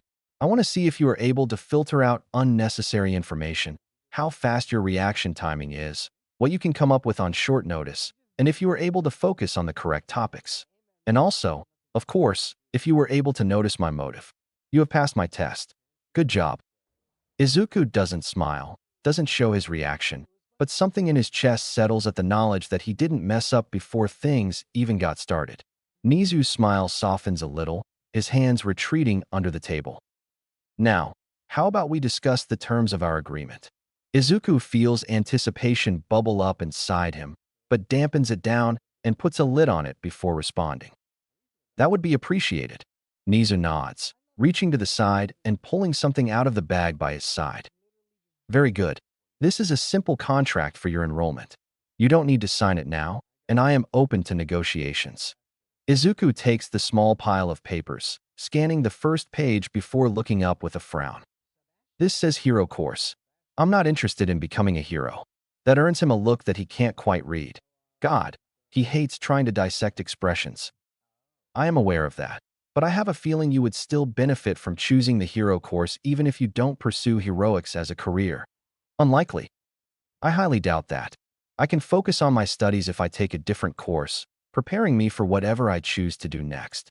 From what I've heard, the hero course is intensive in the heroics department, and less so in anything else. Perhaps, but you like to fight, no? Izuku freezes before he can force himself to relax, just for a second until instinct kicks in.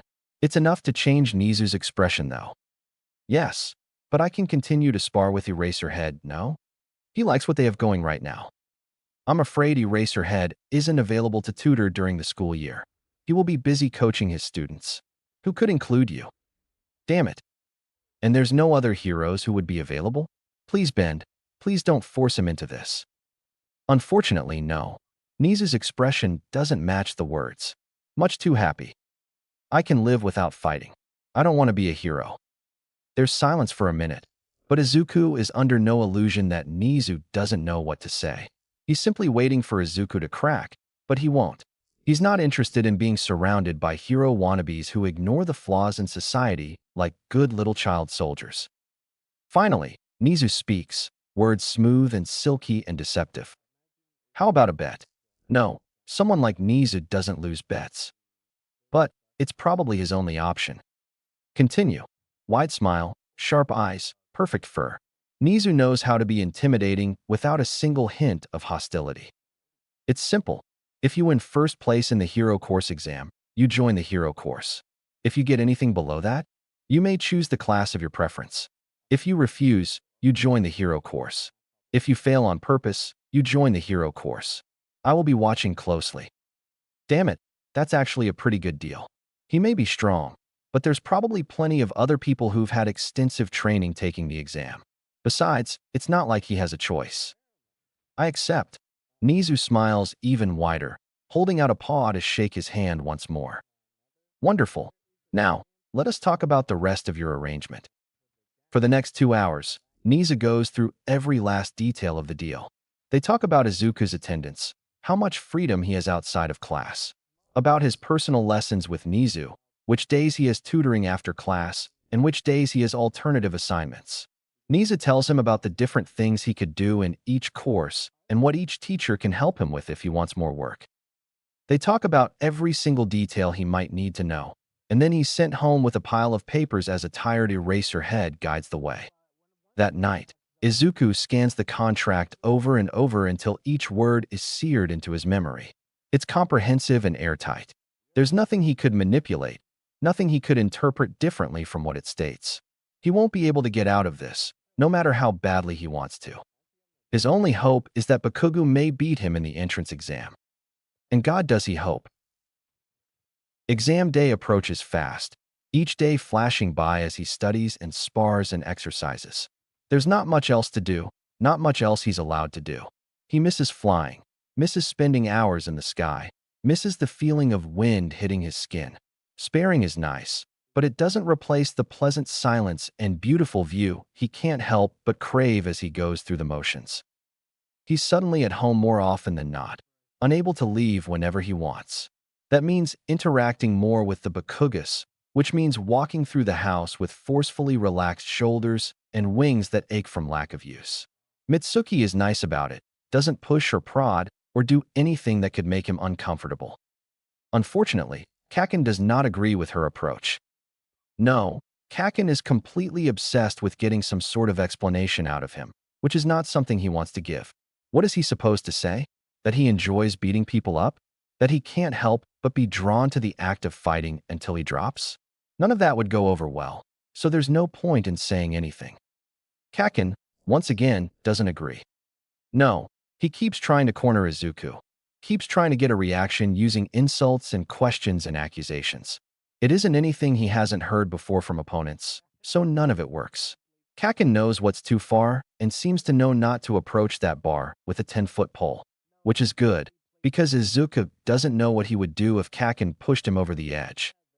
Of course, that doesn't mean Kaken gives up. If anything, it means he doubles down, trying his hardest to find a button to press. He presses and pushes until Izuku is about ready to fly away with or without permission. That's when Kaken decides to try something new. Physical provocation. The first time Kaken pushes his shoulder, Izuku is caught completely off guard. He stands there, staring at where he was touched with wide eyes as he tries to comprehend what just happened. It takes a second for him to catch up with reality, eyes drawn back up to Kaken, who is watching him closely, as if looking for a reaction. Izuku snaps out of his stupor and pushes past his friend with a little more force than usual, locking himself in his room for the 100th time this week alone.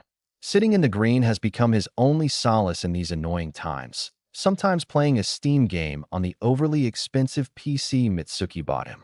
It's very nice, and much too fancy for someone who has maybe 2 small games downloaded at one given time. Kaken doesn't bang at his door or try to barge into his room, always respecting this one space for some reason. If Izuku is in his room, no one bothers him. At most, they'll tell him dinner is ready through the door, or even skip that altogether and text him. Either way, he's safe. Until he needs to leave his room for one of many reasons, including taking a shower or eating dinner. Which means the next time Kaken corners him, he's standing in the hallway with dirty clothes in his hands and white hair dripping on the carpeted floor. Wonderful. For fuck's sake, Zuku, just tell me already. Ignore. Keep walking. It's not that hard. I already know what you were doing. Just tell me why. Is that too much to ask for? A simple explanation? Don't show emotion. Don't give anything away. Ziyukeyu. Look at me. Kaken doesn't hold back this time, grabbing him by the shoulder and slamming him into the wall, wings pushed out from the sudden impact. He doesn't let go this time, either, hot hand keeping Izuku pinned against the wall. And for the first time in years, Izuku snaps. Shut up. Kaken jerks back, eyes wide and just a tad bit scared. Izuku wants to calm down, wants to tamper the anger in his chest, but it's been 3 days since his last spar, and everything's been building up without end, and he can't just put a lid on it like he usually does. You want to know why? You want to know why I went out there and fought like a dog in a ring full of animals? Well, how about you think for once in your life? Maybe, I don't know, I wanted to fucking die. Izuku watches as the blood drains from his brother's face, mind screaming at him to stop, but mouth moving without his permission. Maybe I was tired of waking up every time my wings gave out in the air. Maybe I was tired of seeing my mom in every single shadow. Maybe I was tired of watching people praise a murderer like he's some sort of god who can do no wrong. Maybe I was tired of watching you ignore the blood dripping down my skin as you trained to be the very thing that destroyed my life. Somewhere in the background, Izuku can see that Kaken is trembling, but it doesn't register over the rage flooding his senses. I wasn't ignoring it. We were supposed to be heroes together. He says it softly, eyes shocked and sad, tears welling up in the corners. Well, you go ahead and do that, but leave me the fuck out of it. Izuku stops there, pushing past Kaken with a shove and locking himself in his room once more. The second the door closes, he collapses against it, wings curled around his shoulders as he struggles to steady his breathing. His chest aches, the anger simmering out as the realization of what he just said sinks in. Damn it. That wasn't supposed to happen. He wasn't supposed to break. He should have been stronger than that. Damn it. It takes a minute to calm his breathing, the static in his head making his eyes ache as he takes deep, controlled breaths. There's nothing to be done now, nothing that can be done. He said things, and there's no taking them back, no matter how badly he wants to. Shit. Kaken avoids him after that, glancing at him with a dejected expression every time they run into each other before walking away without a word. It's not how things are supposed to work, and it leaves Izuku feeling on edge every second of every single damn day. At least Masaru and Mitsuki didn't hear their argument. Every second he spends outside of that stifling house is like a breath of fresh air. He still isn't allowed to fly, but sparring with Eraserhead is enough to calm the static for at least a little while. And learning new techniques and fighting styles is always a pleasant addition to his day. In Thing Ring, he learned how to fight dirty, but learning how to win without breaking the rules is an interesting challenge. A challenge he never thought he would have to face, not in a million years. Still, he's enjoying himself, and he's enjoying learning new things, so it doesn't really matter what he thought in the past. By the time the entrance exam comes around, Izuku has learned plenty of new techniques. He's fought with and without his quirk, fought against robots and humans, and exercised muscles he didn't know existed. Aizawa stops their sessions a week before the exam date, giving Izuku a list of things to do and leaving him to stare at his bedroom wall as he waits for the day to come. According to his agreement, he will have far more freedoms when he's a student at UA. No more chaperone, no more police car by the entrance, no more invisible line he can't cross.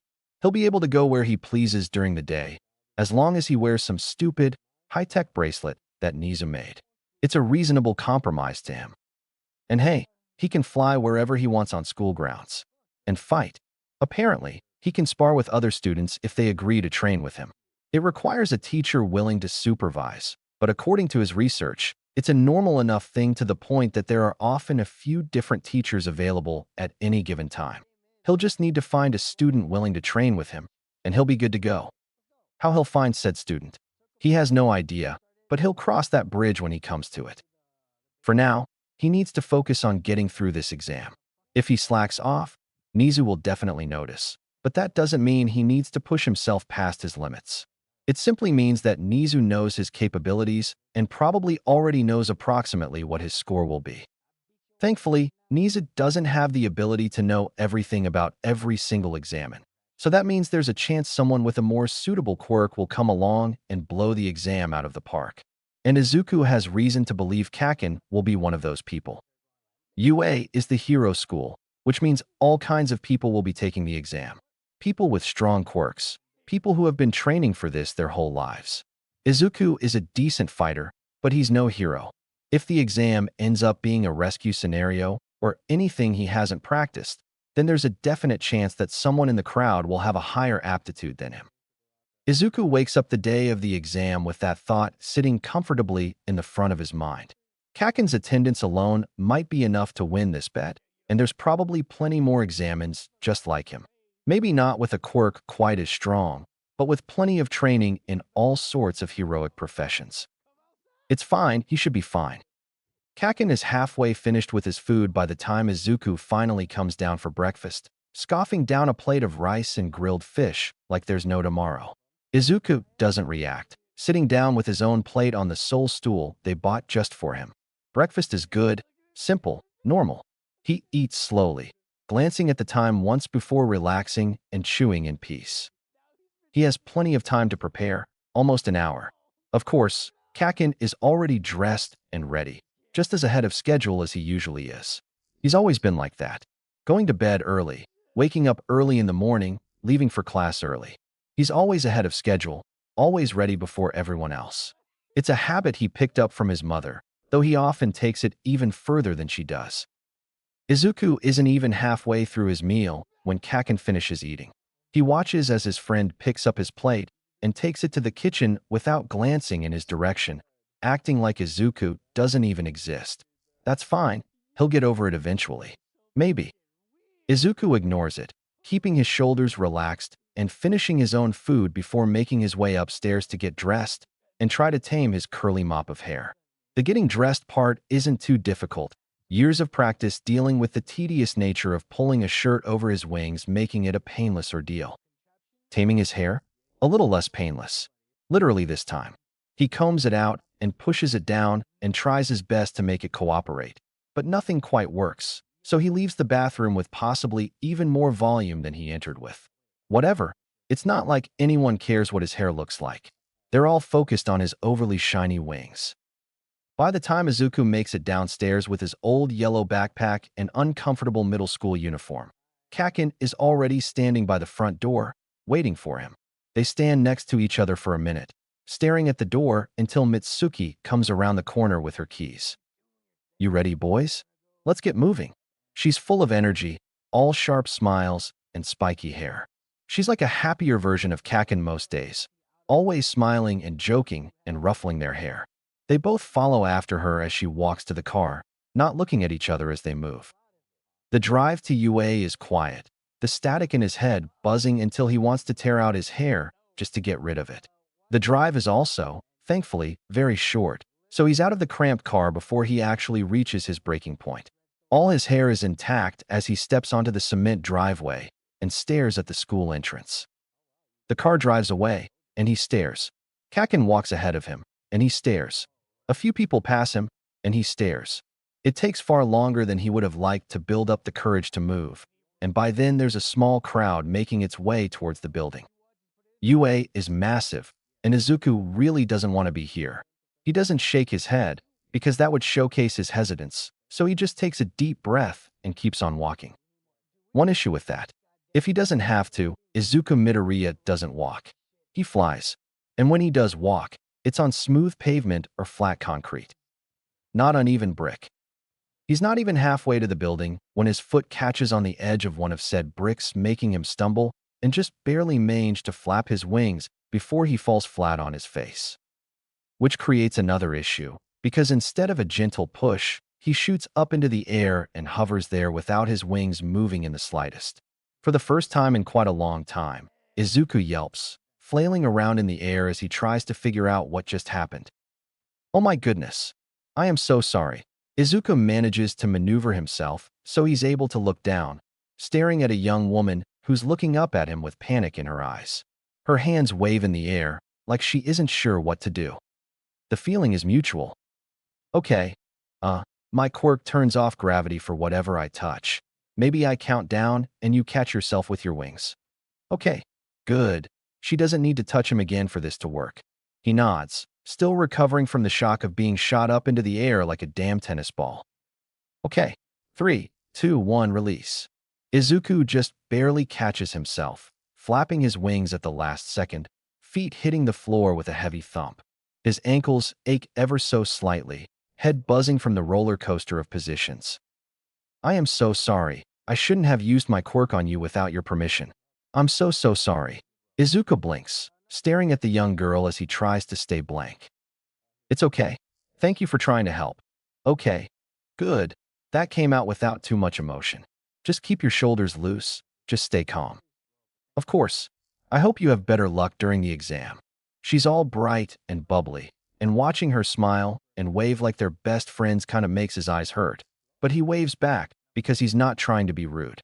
She just smiles again and keeps on bouncing her way down the cobblestone path, seemingly just happy to be here. Izuku waits a minute before moving himself, being extra careful to watch where he's stepping this time. He makes it to the pavement without tripping and takes a second to look over the map before following the signs to his testing area. The UA written exam is notoriously tough. Instead of a pass or fail, like most exams, it's graded by how you do in comparison to everyone else. No examen has yet to receive a perfect score, which is saying something because there are kids with intelligence quirks who take this exam. So no, Izuku isn't expecting to get a perfect score. He's not even expecting to get a particularly good score. He just knows that he's above average, so he should rank high enough to pass. There's no reason to stress about it. He'll do his best, and if it's not enough, then good riddance.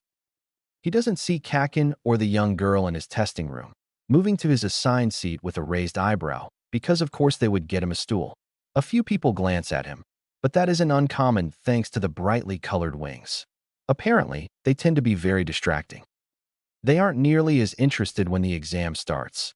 30 kids staring at their tests with wide eyes and panicked expressions. Izuku scans the first page, noting that though the questions are difficult, they aren't impossible. He finishes 4 out of 8 pages before the questions get hard enough to make him pause, forcing him to pull up a little extra energy if he wants to get any more progress. Time passes quickly, and he ends up spending a solid 3 minutes staring at the last question before finally mentally shaking himself out of it and leaving it blank so he can check the rest of his answers. He only finds 7 errors, though there's likely some that he missed.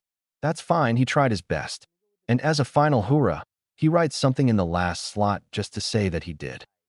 The timer rings a few minutes after he's finished double-checking, and he finds more than half of the examines almost crying over their tests like the world just ended. Damn, that's a little dramatic. Granted, they actually want to get in. He's doing this because he's contractually obligated. That does remove some of the stress factor. He turns his work in with a nod, walking out of the testing room and making his way towards the practical exam presentation without a second glance. There's a steady stream of people making their way down the hallway, more than half of them going the same direction. Makes sense. The hero course is what UA is known for. The presentation room is massive, meant to hold every single hero course examen. The seats are sectioned by school, which means he'll be sitting next to Kakin. Great, just amazing, just what he needed. People flood into the room, filling the seats one after another as each group is released from their exams. Nizu must have made it so that the exams ended at different times to keep the hallways from becoming too crowded. A simple fix to an annoying problem. Which means Izuku has a few minutes to relax before Kaken enters the room and sits down next to him without a single sound. He's still refusing to look Izuku in the eye, staring at the empty stage with his usual resting bitch face. Is it a resting bitch face if he's actually just angry? Who knows? They have to wait a few more minutes before everyone is in the room, then a few more before the lights are shut off and the presentation starts. Present Mike, or as some fans made up, Presentation Michael. Of course, he would be doing the damn presentation. He's loud and energetic, and Izuku feels like his energy is draining despite the fact that he's nowhere near the hero. Man, talk about being an extrovert. Whatever, better to focus on the presentation. Okay, what are they doing? Robots. Of fucking course it's robots. God, this is stupid. An exam catering to destructive quirks. He really thought Nizu would be different. Such a shame. Either way, he may be good at fighting, but he's no master at destroying robots with his bare hands. This is good. He probably won't get a ton of points if this is all there is to it. People like Bakugu will get tons of points. Granted, he could probably get quite a few more if he used his fire, but that's not something he's planning on doing anytime soon. As far as he's aware, Nizu doesn't know that he can manipulate flame, so he should be safe to just rip apart a few robots with his hands and move on. Not even a second after he relaxes in the knowledge that he's going to lose, a blue-haired examine interrupts the incomplete presentation to yell about a factor that Mike was obviously about to get to. Rude. Even so, 0-pointer, interesting. There's definitely something more to that detail. Actually, now that he thinks about it, there's probably more to this exam as a whole. He thinks about that for the rest of the presentation. Keeps thinking about it as he changes into his gym clothes.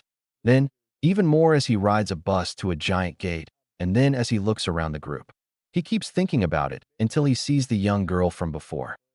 She's standing by the edge, psyching herself up with sharp movements and deep breaths. Something in his chest shifts when he notices the shaking of her hands. She's nervous and visibly struggling to stay on track. Maybe a distraction will help. Only, he doesn't even get 5 steps towards her before there's a hand grabbing his shoulder, keeping him from moving forwards.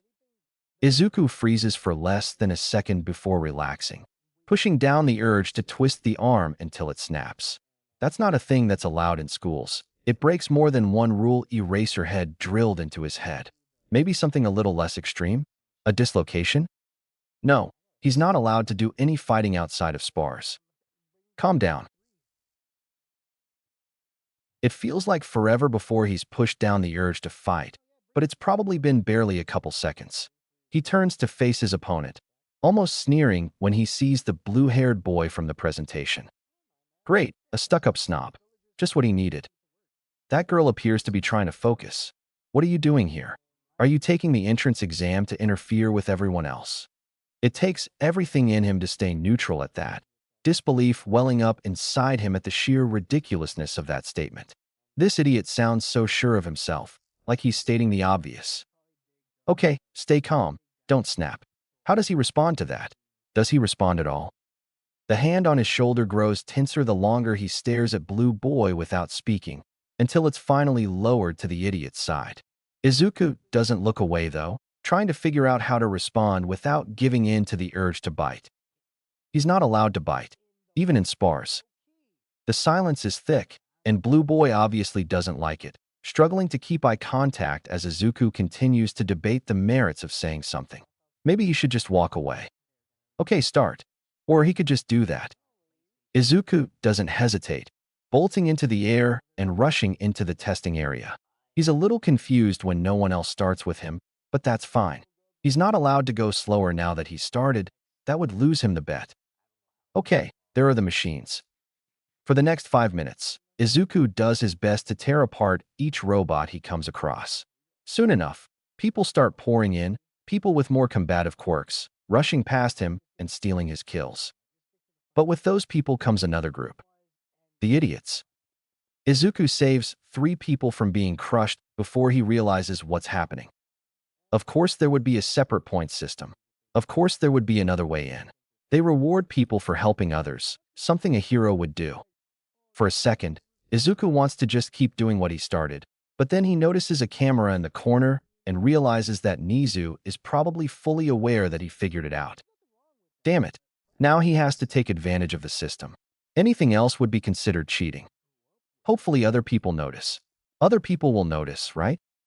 Either way, he flips off a camera before shifting his priorities, keeping idiots out of the line of fire and dragging bodies out of fake rubble. He does this over and over as the test goes on until there's maybe 5 minutes left, and he's about ready to stop from the annoyance of helping people that don't want his help. That's when he remembers the zero-pointer. Why? Well, probably because it's the size of fucking Godzilla and right in front of him. He stands there for a second, staring at the massive machine with wide eyes and raised eyebrows. People are running away, screaming and shouting, and being annoying and stupid. He's about to turn away himself when he hears something. Someone calling for help. Welp, might as well get some more points. He sees Blue Boy run past as he searches for the source of the noise, only finding it when most of the examines are gone. There, right in the path of the zero-pointer. The girl he talked to at the entrance. Guess it's time to talk to her some more. Hey, I'm here. I'll get you out. The words probably don't sound particularly reassuring considering the lack of emotion, but she still looks up at him with hope in her eyes. He tries to smile at her, but it probably doesn't look all that nice because it feels awkward as hell. Whatever, she seems happy that he's here. Okay, helping her out. My name's Midoriya, what's yours? Uraraka, I can't use my quirk. Figures. It takes him a minute to figure out what's going on, the fake cement not budging in the slightest as he tries to move it. He has to look underneath to notice the tangle of metal pipes, sighing and letting himself look a little annoyed before forcing the calm to come back. It takes him another minute to untangle the pipes, arms tossing the cement to the side. Uraraka looks like she's about to cry with happiness, letting him lift her off the ground. That happiness dissipates when she tries to put pressure on her leg and yelps in pain. Izuku forces himself to stay neutral, looking at the very close, massive robot before sighing once more and moving to look at Uraraka. I'm going to try and shut it down. I promise I'll come grab you if it doesn't work. Though I doubt they'll let it crush you, okay? She nods, more than a little pale as he gently sets her on the ground. It takes him seconds to fly up to the robot's neck, green eyes scanning the mess of wires before finding one that's a different color from all the others. Well, might as well try it. The wire is thick and takes quite a bit of effort to break, but it does break. This time he sighs in relief, watching as the robot shuts down, slouching in place but staying upright. Good, he didn't make things worse. He was worried it would fall down and crush everyone for a second. Time's up. Izuku jolts, spinning around in the air to see Present Mike standing above the field with his hand raised high. Right, the exam, that thing he was supposed to be doing. Well, he tried his best, and if shutting down the zero-pointer lost him some points, then good riddance. Speaking of stopping the zero-pointer, he looks down, zeroing in on Uraraka, who is still sitting on the ground where he left her. Damn, the robot got pretty close. Nizu would have stopped it, right? Yeah. Let's just say he would have stopped it. Izuku flies down, gently landing next to her before leaning over and offering her a hand. We should get you medical attention. Here, wrap your arm around my neck. She doesn't complain, seemingly in shock with her eyes wide and her mouth hanging open. Her arm wraps firmly around his shoulder, making it fairly easy to hold up most of her weight. And if he uses his wings to keep them balanced, well, no one can blame him for using every tool at his disposal. By the time they make it to the rest of the examines, Uraraka looks far less shocked and far more nauseous. Thankfully, Recovery Girl is already at the scene, walking around, healing everyone who needs help. Ma'am, my friend hurt her leg, and she overused her quirk quite a bit. At least, that's his assumption. There might be more going on, but he can't know for sure. Okay, let me take a look at you, dearie. Izuku stays nearby as Uraraka gets treated, avoiding everyone else while trying to be as helpful as possible. Uraraka seems to appreciate it, far more relaxed than when he saw her outside the testing area. Recovery Girl finishes treatment fairly quickly, handing her a gummy before moving on to the next person with a low grumble about how reckless teenagers are nowadays. Uraraka just smiles, a small, unsure thing, before slumping like a puppet without its strings. Do you feel better? She blinks before looking up at him, almost as if she forgot he was there. Oh, yeah, just really tired. Thank you so much for helping. I really was useless. Nope, that's not a healthy line of thinking. No way is he letting that pass. You pushed yourself a little far, but that doesn't mean you were useless. I bet you would have pulled through if you really needed to, and that need didn't arise, so you just took it easy. If you want to critique yourself, work on getting stronger. No reason to put yourself down when you did your best. She looks up at him with those same wide eyes before smiling a bright smile that makes his eyes hurt just a tad. Thank you. You really are a good guy.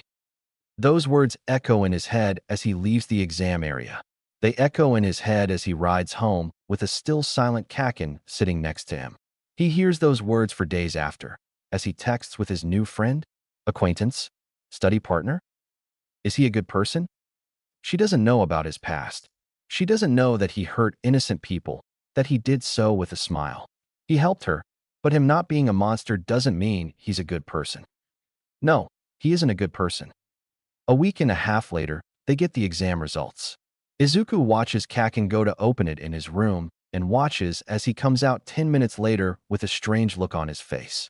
I got in, he says, before turning back around and locking himself in his room. Izuku sighs before picking up his own letter and walking to his own room and opening it on his own desk. He watches as a small disc falls out, watches as a screen pops up, watches as Niza tells him about all the details. Damn it!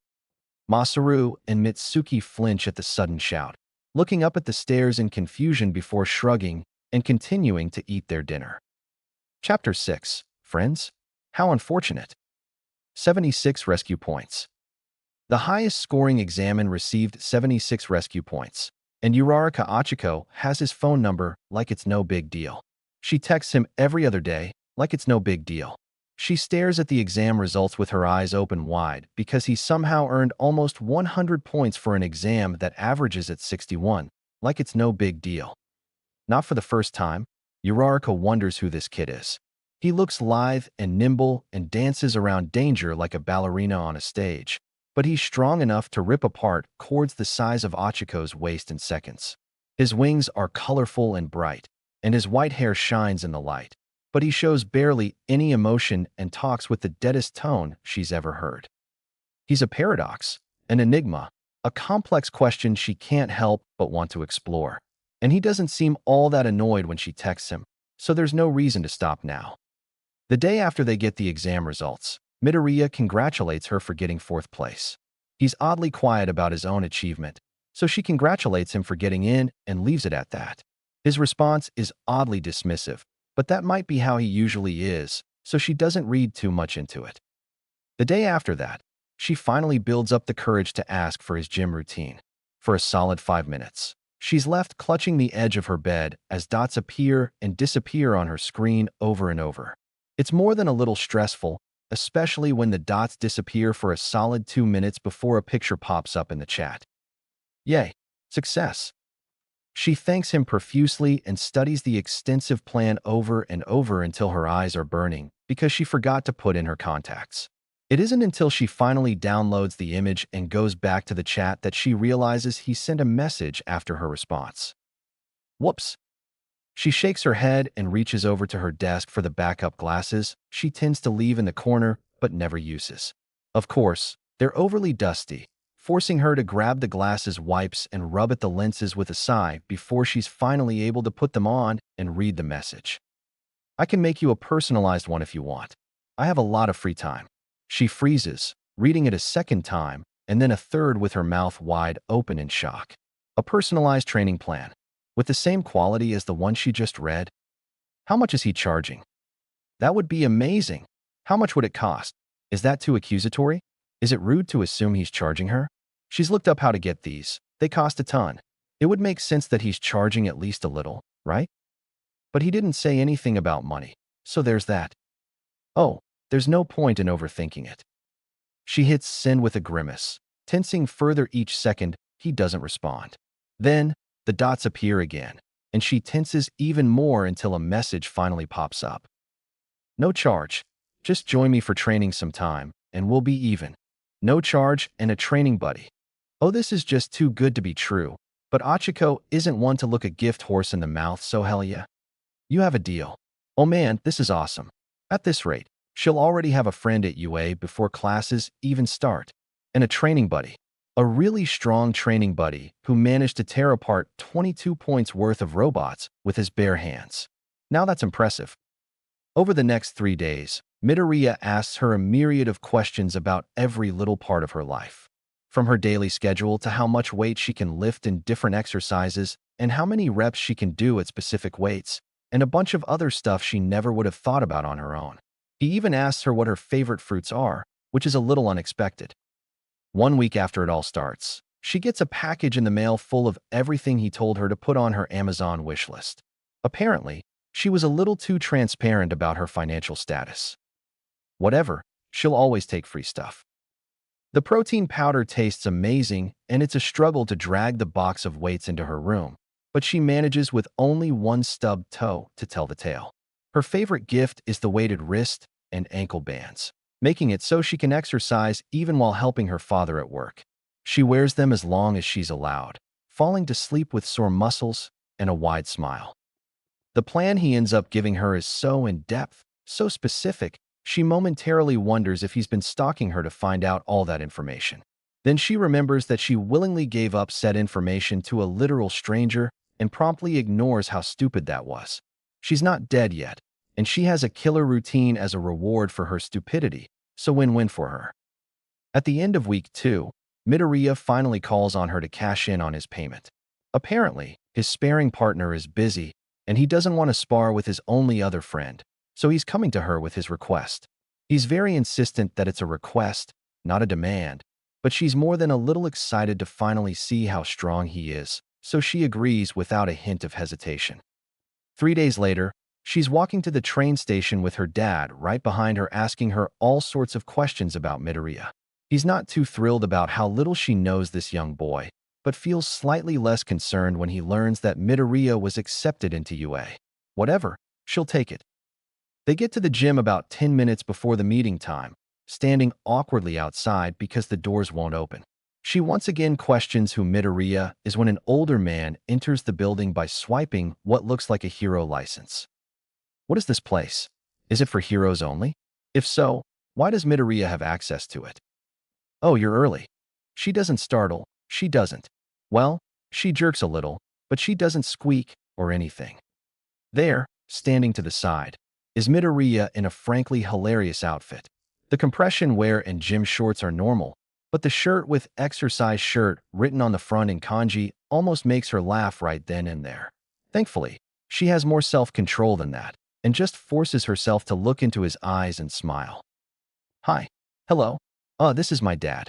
Dad, this is Midoriya. She steps to the side, glancing between them with a smile. Nice to meet you, sir. Midoriya says it with a completely blank face, no emotion whatsoever. She can tell that her dad is immediately suspicious, looking at her new friend with a critical expression as he shakes Midoriya's outstretched hand. My daughter tells me you got into the hero course at UA. Achiko immediately notices something shift in Midoriya's expression. She's not sure what, she just knows something's different. Yes, sir. No mention of his first place, no bragging, no pride, just a blank expression and loose shoulders. For some reason, her dad doesn't notice the shift, relaxing a little before pulling back his hand. Interesting. Very good. I assume you won't protest to me hanging out while you train? It's more a statement than a question, but Midoriya doesn't react. Is he usually like this? That should be fine. Do you have your ID on you? Right. Midoriya told her to bring her ID. Is that how they get into the gym or something? Yes, I do. Midoriya nods and turns to look at something over his shoulder. She tries to find what he's looking at, but he turns back towards them before she can see anything. Whatever, it's probably not important. Midoriya doesn't talk, moving towards the entrance and pulling out a strange, metal-looking card. He swipes it in the card reader and holds the door open for them, bowing ever so slightly. Achiko can tell that her dad approves, a new edge to his gaze that most people probably wouldn't recognize. Good. This'll be easier if he approves of her new friend. There's a second door right inside the first, hidden by the blackout windows that kept them from looking inside. He types in a code on a keypad to open this one, but holds it open just like the other. They step inside and are immediately greeted by a desk with one person behind it and another, rather scary-looking woman standing next to it. Midoriya. Eraserhead's busy, I take it. The receptionist scrutinizes them with a sharp look in their eye, as if trying to find a flaw. Achiko feels more than a little nervous beneath their gaze, but her dad stands tall, like it's no big deal. He's probably not coming back for a while. Something about 2 tons of paperwork he can't push on an intern. There's a second of silence before the receptionist turns back to Midoriya with a wide smile. Sounds like him. Do you two have your IDs? I'll need to hold on to them if you want to enter. Okay, right, this is fine. That's not abnormal. Other gyms do that if you don't have a membership. And I'll need to scan them into the system, just to check your criminal history.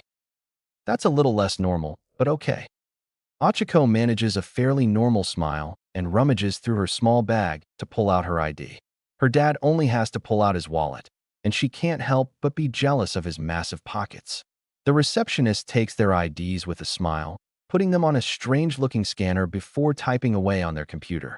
They stand like that for a few minutes before nodding and turning back towards them. You guys check out. Have a good session. And with that, Midoriya turns away and walks through a third set of doors before they even have time to respond, leaving them to wave in the receptionist's direction before jerking after him.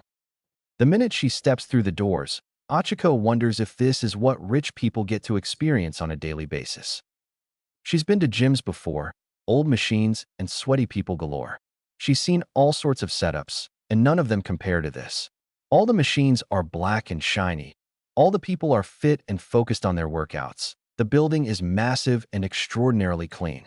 There are rooms and sections and all sorts of different things to choose from.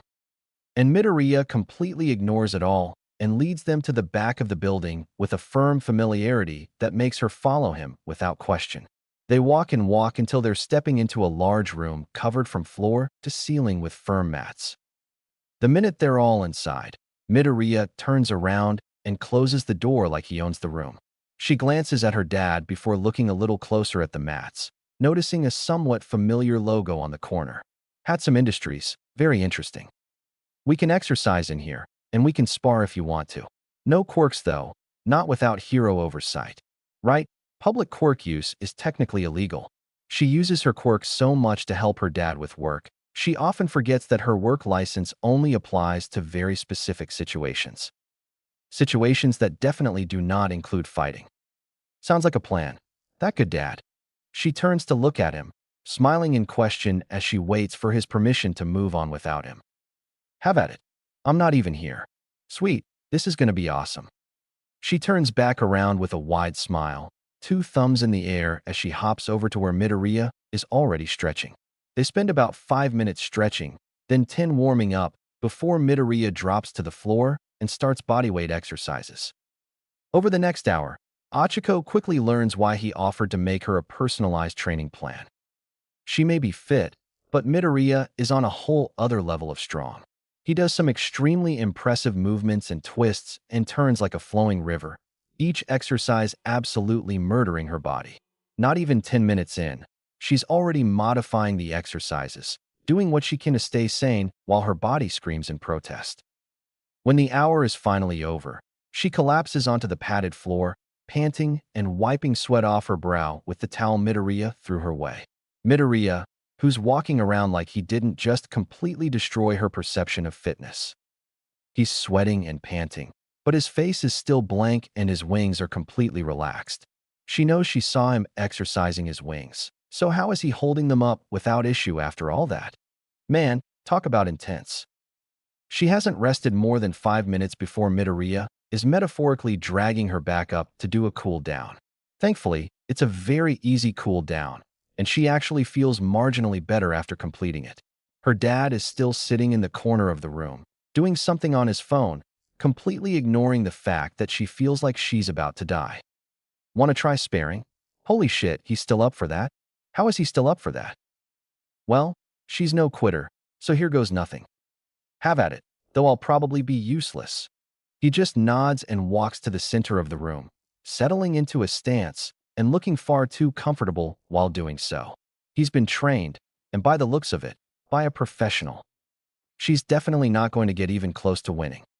The first round mostly involves her trying to copy his stance and slowly circling each other until she tries to attack and gets redirected right onto her behind. It's almost humiliating, but Midoriya doesn't say enough for it to be truly embarrassing. Nope, he just goes back into his stance and waits for her to get back up. This happens 3 times before she clocks what he's doing and manages to go a few more seconds before ending up on her back. This happens 2 more times before she finds a way through that, and this time, she ends up stumbling back without falling down. Go her. Okay, how about I teach you some basics first? Oh, thank heavens, he knows how to teach. Sounds amazing. She isn't sure how long he puts her through drills, but she feels far more confident in her stance now that she knows why she's doing it. He also teaches her how to fall, and how to do basic punches, and how to practice footwork at home. By the time he's gone through all her biggest issues, her dad is starting to shift in place like he's been sitting still for too long. Midoriya notices it before she does, almost immediately dropping their lesson and taking a step back. I think that's enough for today. I'll send you some videos with practice drills, those should help some. This will take practice though, and a lot of it. Yeah, she can tell. Still, she'll take it. I'll do my best to learn fast so we can spar for real. For the first time ever, she's actually able to understand Midoriya's momentary expression. Just a sprinkle of surprise followed by the faintest smile she's ever seen.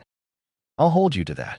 She smiles even wider, excited that she was able to earn even that hint of emotion. After that, Midoriya lets her drag her dad from where he's sitting before guiding them back out of the building. The receptionist smiles at them, and the guard barely glances in their direction. It's a little less intimidating this time, so hopefully she'll get used to it if she ends up coming here regularly. They get their IDs back, and Midoriya holds the doors open for them, and then they're outside with nothing to do but go their separate ways. That was fun. Same time day after tomorrow. Oh, sweet. She didn't even need to ask. She glances at her dad, who nods ever so slightly, giving her permission without being too obvious. Sounds like a plan. Midoriya doesn't react this time, glancing at her dad before turning towards her. Okay, see you then. He doesn't offer a hand or anything, bowing and turning to walk away. See you then. She waves after him, watching him go before turning to her dad with a smile. Told you he's a good guy. He smiles at her, lifting a hand to ruffle her hair. Yeah, he acts exactly as you described him. A little strange, but doesn't seem like a bad kid. You'll tell me if he ever does anything weird though, right? Of course he'd be worried about that. Don't worry, I know how these things work. I'll tell you if I see any red flags. And hey, it wasn't a lie at the time. Uraraka Achiko is a nice young woman. She's fairly strong for someone who hasn't had professional training and did far better than most when it came to keeping up during his calisthenics workout. Her work ethic is admirable, and she learns very fast.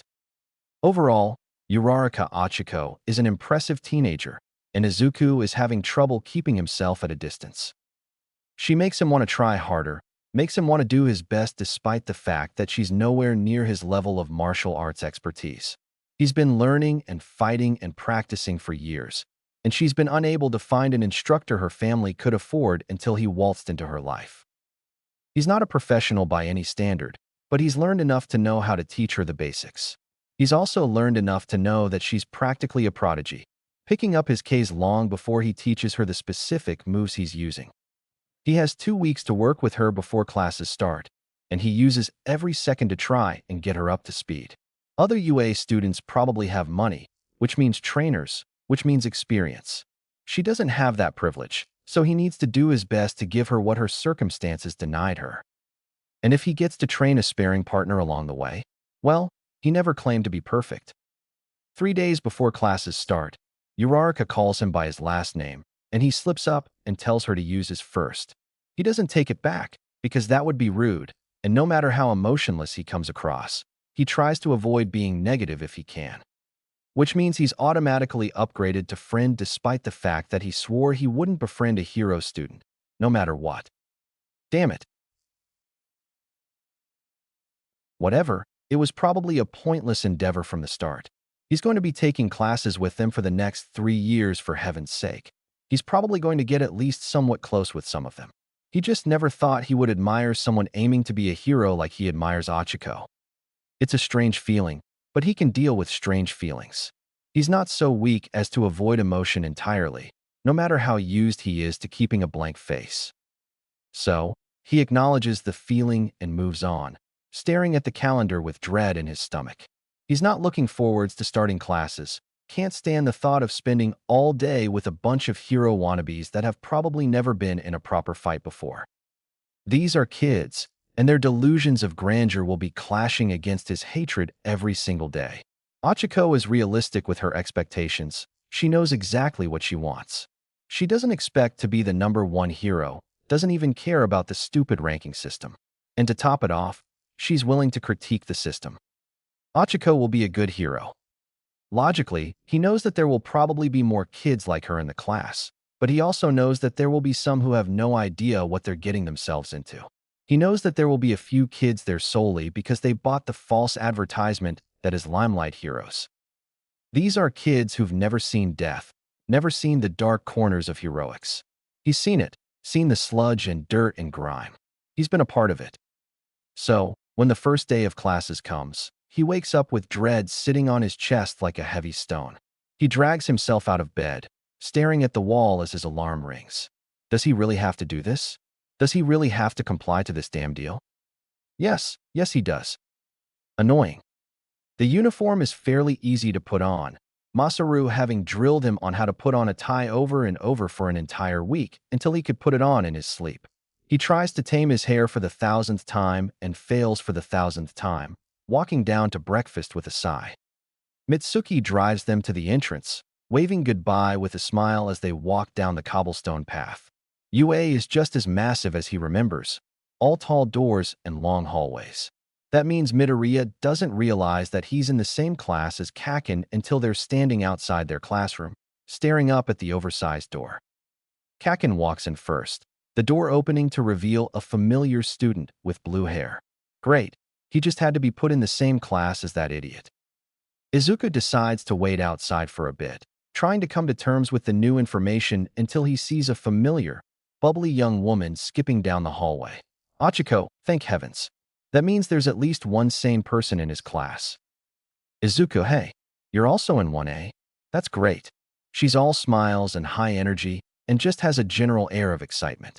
If he had to guess, the only reason she's not ridiculously early is because she had to take public transportation. Either way, she's here now, so he can walk in with her and hope that the people inside ignore him and pay attention to his friend.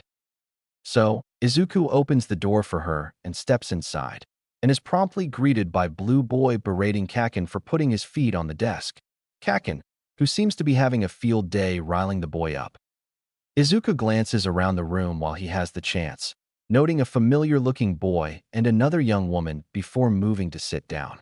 He doesn't get 5 steps towards his desk before Blue Boy is on him like a damn vulture.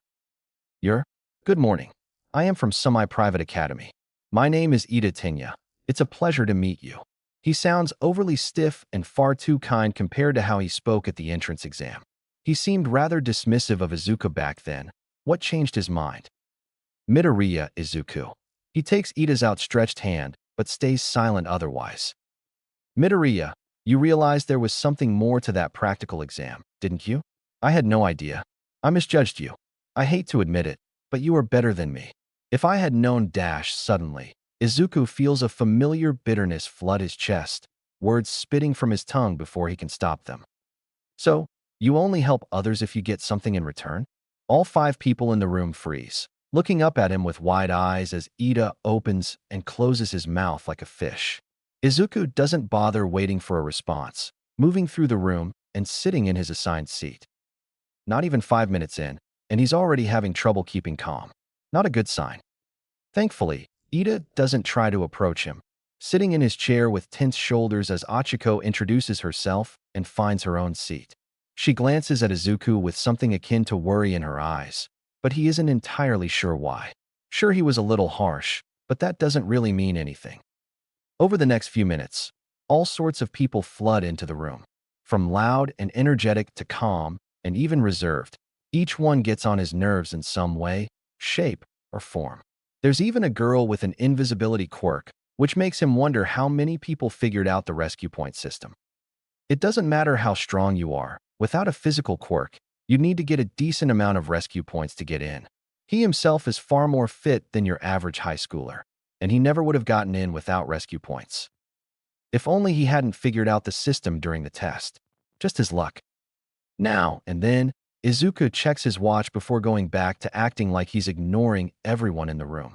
In reality, he's scanning each student, trying to gauge their personalities and strength levels. The more he looks, the more he realizes that the majority of students are probably completely untrained. No useful muscle, lack of coordination, shitty posture. There are a few who definitely have a history in martial arts, or at least some sort of combat training, but they're the minority. And then there's this gross, grape-looking pervert that just had to be sitting behind him. Izuku can hear every word the pervert is whispering and fully plans on taking it to Eraserhead the second he has a chance. That chance comes far sooner than he thought when he notices a familiar yellow sleeping bag sneaking into the room. It's obviously a way to gauge who's paying attention to their surroundings, and it's rather disappointing when Izuku notices how few people pass their first test. Go somewhere else if you want to play at being friends. This is the hero course, not a playground. Most of the students yelp when Aizawa speaks, staring at him with wide eyes as he slowly crawls out of his sleeping bag. Okay, it took 8 seconds before you were quiet. Time is limited. You kids are not rational enough. That's Eraserhead for you. Not that Izuku knows him particularly well. They only worked together for a couple months, after all. I'm your homeroom teacher, Shota Aizawa. Nice to meet you. Izuku watches as everyone stares at Aizawa in shock, probably wondering how someone so rough-looking could be a hero. Idiots. They probably don't know a damn thing about underground heroes. Useless. It's kind of sudden, but put this on and go out onto the field. And with that, he leaves. It's kind of funny, watching the class pause for a second before rushing to grab their gym uniforms and run after their teacher. Izuku takes his time following, not particularly interested in putting in that much energy. 2 people stay in the back with him, the familiar boy from earlier and a kid with a bird head. Izuku notes how relaxed they seem and promptly ignores their existence. What's waiting for them outside is not an activity he anticipated. It makes sense, but he's obviously bluffing about expelling the person in last place. Not that he's against expelling them. He just doesn't base people's success on their quirk. Izuku bets he'll call it a hoax and then expel whoever put in the least effort. At least he chose Kaken for the example. Izuku isn't particularly interested in doing well, after all. It's not like Aizawa is allowed to expel him. Not that he'd be all that disappointed with finally being able to leave. Still, he at least acts like he's trying to get a good score, seeing as people would have questions if he purposefully flunked the test. He has a damn wing quirk. He wouldn't have any extra physical benefits. Though he does force himself to fly for the high jump because not flying would get a lot of questions. He hates questions.